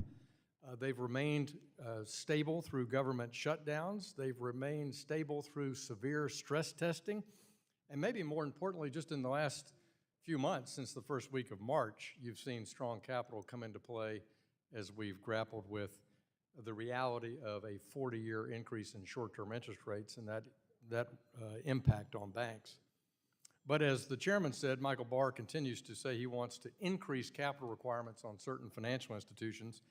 And in March, you testified that you said, I will do everything I can possibly do to bring people together, meaning on the Board of Governors, in consensus and have a capital framework that could be broadly supported. So to what extent have you and the other governors been involved in this so-called holistic review by Vice Chair Barr? Has he briefed the other members of the Board of Governors thus far? Yes, and we've all been briefed by staff, really, on the proposals, but as I mentioned, they're still somewhat in motion. But yes, we've been briefed. So you would say those proposals are still under consideration and that there's no final decision that's been taken by the board? No, well, no, once the proposals really do settle down and are written up, they'll come to the board for a full discussion and a vote. Has the Fed board reconstituted now the Committee on Supervision and Regulation, the membership of it? And who's on that committee now? So that committee is chaired by Vice Chair Barr, and it also includes Governor Jefferson, and it includes Governor Bowman. When you look at capital in the U.S., and I look at the globally significant banks here versus other places in the world, would you say that the U.S. banks, the U.S. G-SIBs, are better capitalized than their global peers in Europe or in Asia? So we're certainly at or near the top of the league table. I think there are a couple other jurisdictions that also have broadly similar levels of capital strength, but yes, we're at the top of the league table. I looked at it this morning, and U.S. G-SIBs have 11.3% capital without any kind of modification compared to their European competitors at only 9.9%. So would you say that we're better capitalized than the European banks, the European G-SIBs? I hate to call out the other jurisdictions, but I would say our banks are very strongly capitalized and also competing quite successfully globally outside the United States. Yeah, I agree, and I think we've strengthened capital, we've strengthened our supervision, notwithstanding the problems that we saw this spring, which we've talked about ad nauseum here. But that capital standard does make American banks, I think, stand out. And wouldn't the so-called Basel III holistic reforms, wouldn't it be better if the European banks did a holistic review and actually got their capital up to American standards? So I think they are bound by the same, no one's bound by these, but they have agreed to follow the same standards, and I think they're going through the same process we're going through. Same topic, are the FDIC supervisory process and the OCC supervisors, are they involved and engaged with Vice Chair Barr in looking at this, quote, holistic review of capital adequacy? I think, in other words, are they providing their input to the Vice Chair for supervision in their own views on this topic? On the regulatory proposals that are relevant to them, yes. I think on the capital proposals, yes, I believe so. And you made a comment a minute ago, I think, to Chairman McHenry's questions about that you'd like to see rules and supervisory rules consistent over time. And I think that's frustrating here. We see change in administration. Sometimes we see change in rules, which is, I think, frustrating to the private sector and to market participants. I note that the Biden administration says that the Financial Stability Oversight Board should now base their decisions on size as opposed to activities. And for several years now, we've had an activities designation and a cost-benefit analysis. Do you think the activities designation gives supervisors more discretion at FSOC to select who should be deemed under their supervision? So I actually think that in other words, is size alone, should we be looking only at size, or should we look at cost-benefit analysis and activities? And my time's expired. If you'd answer in writing, okay, I would appreciate it. I think this is an important issue. I yield back, Mr. Chairman. We'll now go to Ms. Velasquez of New York for 5 minutes. Thank you, Mr. Chairman. Chair Powell, at your press conference last week, you stated, and I quote, "The committee is completely unified in the need to get inflation down to 2% and will do whatever it takes to get it down to 2% over time." Some analysts have interpreted this statement as the FOMC's willingness to trigger a recession in order to get inflation to 2%. How would you respond if this is a fair and accurate interpretation?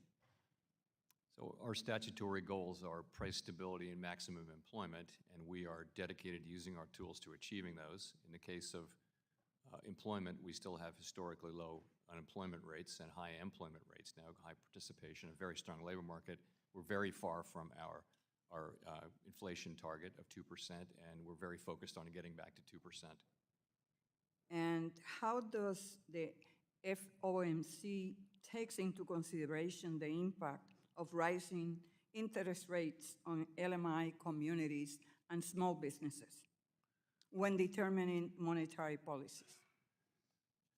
So we only have one interest rate to raise or lower. It's not true, but mainly one main interest rate to raise or lower, and it applies to everyone. But I would say that inflation hits LMI communities and people generally at the lower end of the income spectrum much harder than people in the middle or at the high end, because high inflation can get you into trouble right away if you're living on a fixed income just to cover the basic necessities. So it is for the benefit of those people that we must get inflation under control. It's for the benefit of all Americans, but particularly for those people. And we keep that in mind as we are strongly committed to getting inflation back down to 2% over time. Well, and they are the same people that are having a hard time accessing loans, the same with small businesses. Chair Powell, Vice Chair Barr's report on the Fed's review of Silicon Valley Bank states that while there was regulatory tailoring conducted in response to S2155, there was also, and this is the part that really concerns me, a cultural shift at the Fed under the direction of the previous Vice Chair for Supervision, Randy Quarles. According to the report, this shift included pressure to reduce burdens on firms, meet a higher burden of proof for a supervisory conclusion, and a need to accumulate more evidence than in the past. As chair during that period, were you aware of this cultural shift and the impact it was creating? So I think we learned from the Silicon Valley failure and the others that there is going to be supervision and also regulation for banks of that size.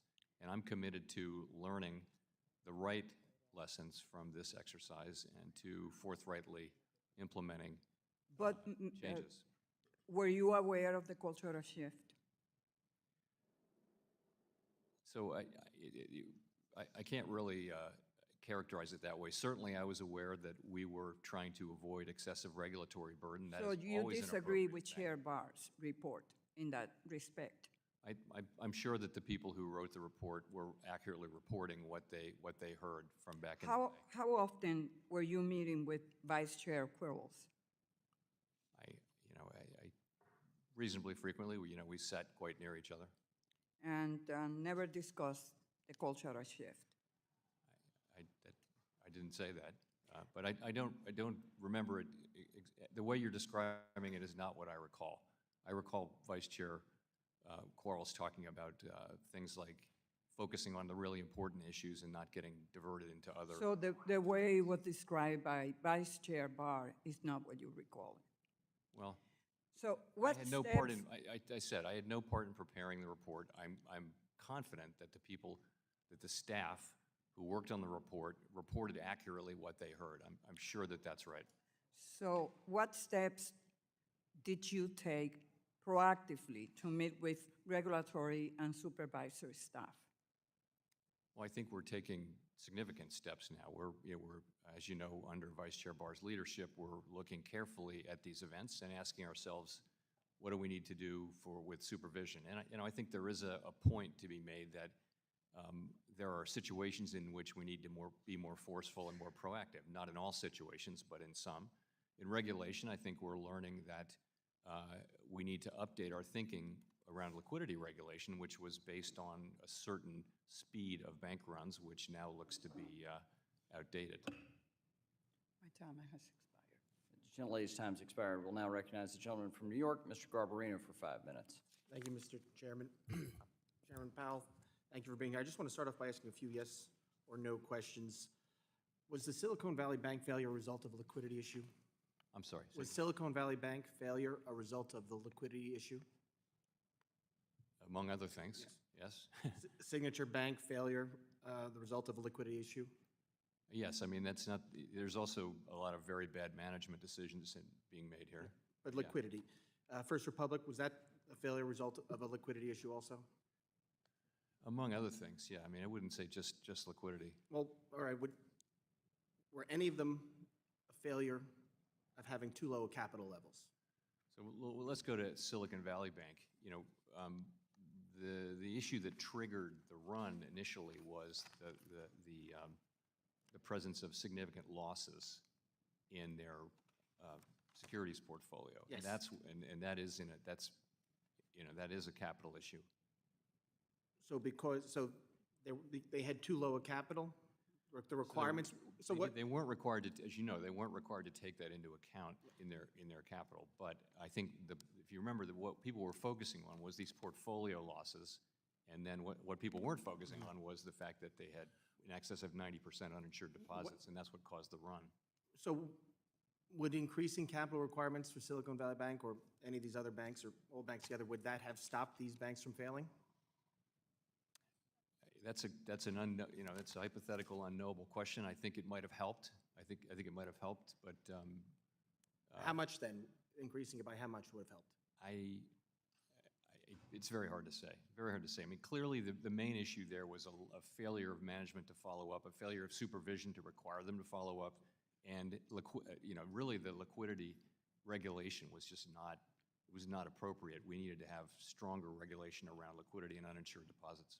So last year you said the banking system is very strong, well capitalized, highly liquid, does a much better job of understanding the risks that it runs and managing them. And just today you said the banking sector seems to be strong. Do you still stand by those statements? I mean, just said it today. Yes. So, yep. Last month, Vice Chair Barr appeared before this committee and he agreed with you and said overall banks have a strong capital and liquidity. Secretary Yellen has said similar things. But today, even though you've all said that banks seem to have strong capital, you seem to lead us today by saying the bank's considering what increase would be appropriate of capital requirements. So has the board already decided that an increase will happen? They're just deciding what's the size of the increase for capital requirements? No. What I meant to say, what I thought I said was that any increase above these levels would need to be shown to be justified. So I understand, and you have a vote as whether or not what this proposal you'll vote on whether or not. Do you personally think that an increase is necessary at this time? Do I think that an increase in capital requirements is necessary at this time? Look, I'm going to react to whatever the proposal turns out to be in the end and give it my best assessment. And also, that's what I'll say. Okay. You just also said that credit is tightening. Won't increasing capital requirements further tighten credit? Over time, I mean, the thing about capital requirements is if we put a proposal out this summer, let's say, it'll be quite a while before that proposal is, agreed and among the agencies and then voted on, and then it'll take some years to come into full effect. So I would think, whereas interest rates, for example, have immediate effects on financial conditions and then reasonably quick effects on economic activity, capital requirements are a much more sort of medium-term, longer-term thing. So I'd like to move on to what the impacts on lending, raising capital requirements would have. According to an academic literature by the Basel Committee on Banking Supervision, a 1% point increase in capital requirements could potentially reduce annual GDP by up to 16 basis points, showing that higher capital requirements come at a cost and could have significant impact on the U.S. economy. I discussed this with Vice Chair Barr last month, and expressed my concerns about what the impact of increased capital on the real economy, but he didn't answer the question directly. We just need to, we're hearing from all sorts of industry that these increased capital requirements at any level would have a further tightening on lending.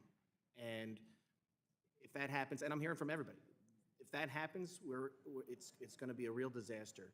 So I think anything that the committee proposes, if you could come back and brief us on before it's finalized, we would appreciate that very much, sir. Gentleman's time has expired. The gentleman from Missouri, Mr. Cleaver, is now recognized. Thank you, Mr. Chairman. Welcome, Mr. Chairman. Thank you very much. This is probably Economics 101, but a lot of people in my district are misunderstanding 101 along with me. In May of this year, unemployment remained at 4% for the 16th consecutive month, and at 3.7%. This means that unemployment remained at or below 4% for the longest stretch in 50 years. In the U.S., the job openings rate has fallen by more than 1.5 percentage points from its peak, while the unemployment rate has crept slightly lower. In other words, the job openings decline, but so does joblessness. And I'm wondering if there was any expectation that this would occur. There is an expectation that the level of the ratio of job openings to unemployed people has been in historic territory, all-time highs for a while now, in the last year or so. And there is an expectation that it will come down. There a while ago, there were 2 jobs for every unemployed person. Now we're down to 1.7, I believe, or 1.6.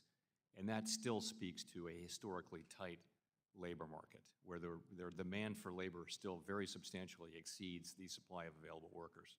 So we do expect as things, and that, by the way, that's a way that the labor market can become less tight without having unemployment go up. I'm sure you're hearing this all over, as I am, and that is business people.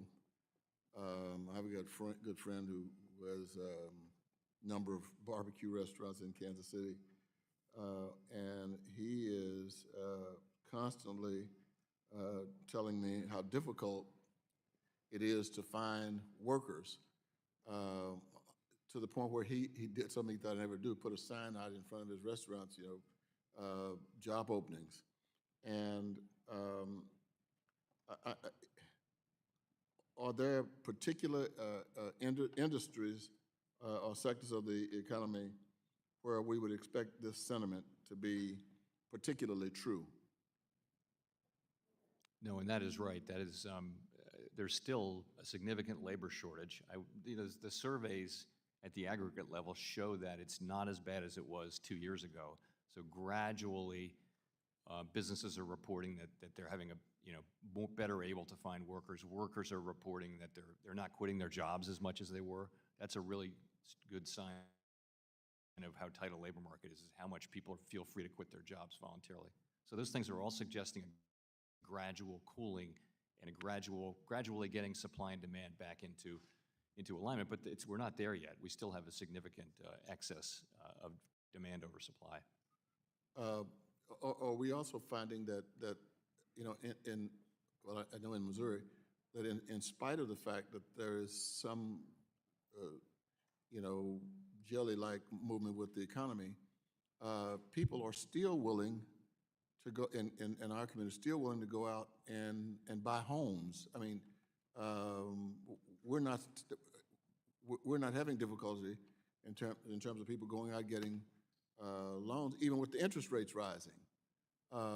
If all of this continues, if the consumers are constantly paying whatever the interest rates might be, are we going to get stuck just continually going up? Well, no, I don't think so. So in housing in particular, there is the housing sector nationally has flattened out and maybe ticked up a little bit, but at a much lower level from where it was, with rates as high as they are. So supply and demand there are getting back into alignment. And I do think that, you know, housing inflation is set to come down as we move forward. There's a particular way that the inflation is calculated there, so that you're really only looking at you're waiting for leases to come due and roll over at much lower levels of increase. So we think housing inflation will be coming down significantly over the course of the rest of this year and next year. Thank you, Mr. Chairman. Gentleman's time has expired. The gentlewoman from California, Ms. Kim, is recognized. Thank you for recognizing me, Chairman. And Chairman Powell, thank you for joining us. I appreciate your comment to price stability and commend your efforts to reduce inflation and make life more affordable for all Americans. Thank you for that. The 10,000 small businesses survey of 2,000 small businesses found that 77% were concerned about their ability to access capital. So with that in mind, do you think it's appropriate for the Federal Reserve to increase capital requirements at this time? And I know this was discussed earlier, but what specific analysis has the Fed conducted so we can determine the impact of this warrantless regulatory action on small businesses and other marginal borrowers? So with capital standards, it's always a trade-off. The more capital means a more stable, more sound, more resilient banking system, but it also at the margin can mean a little bit less credit availability, and also the price of credit can be affected. And there's no perfect way to assess that balance. Obviously, the answer is not zero capital, and it's not 100% capital, so it's somewhere in the middle. Thank you. You know, there are estimated about 1.5 trillion of commercial real estate loans that are maturing in the next 3 years. And declining demand and the prevalence of work-from-home policies are putting a strain on commercial real estate market. The bulk of commercial real estate loans are held by smaller and regional banks. So is the Fed thinking about policies that could provide time for commercial real estate loans to be refinanced? And could an increase in capital requirements reduce liquidity in the commercial real estate loan market? We're very focused on the commercial real estate situation. You're right, of course, that a good portion of the commercial real estate loans are held in smaller banks. And supervisors are very much engaged with those banks, and it's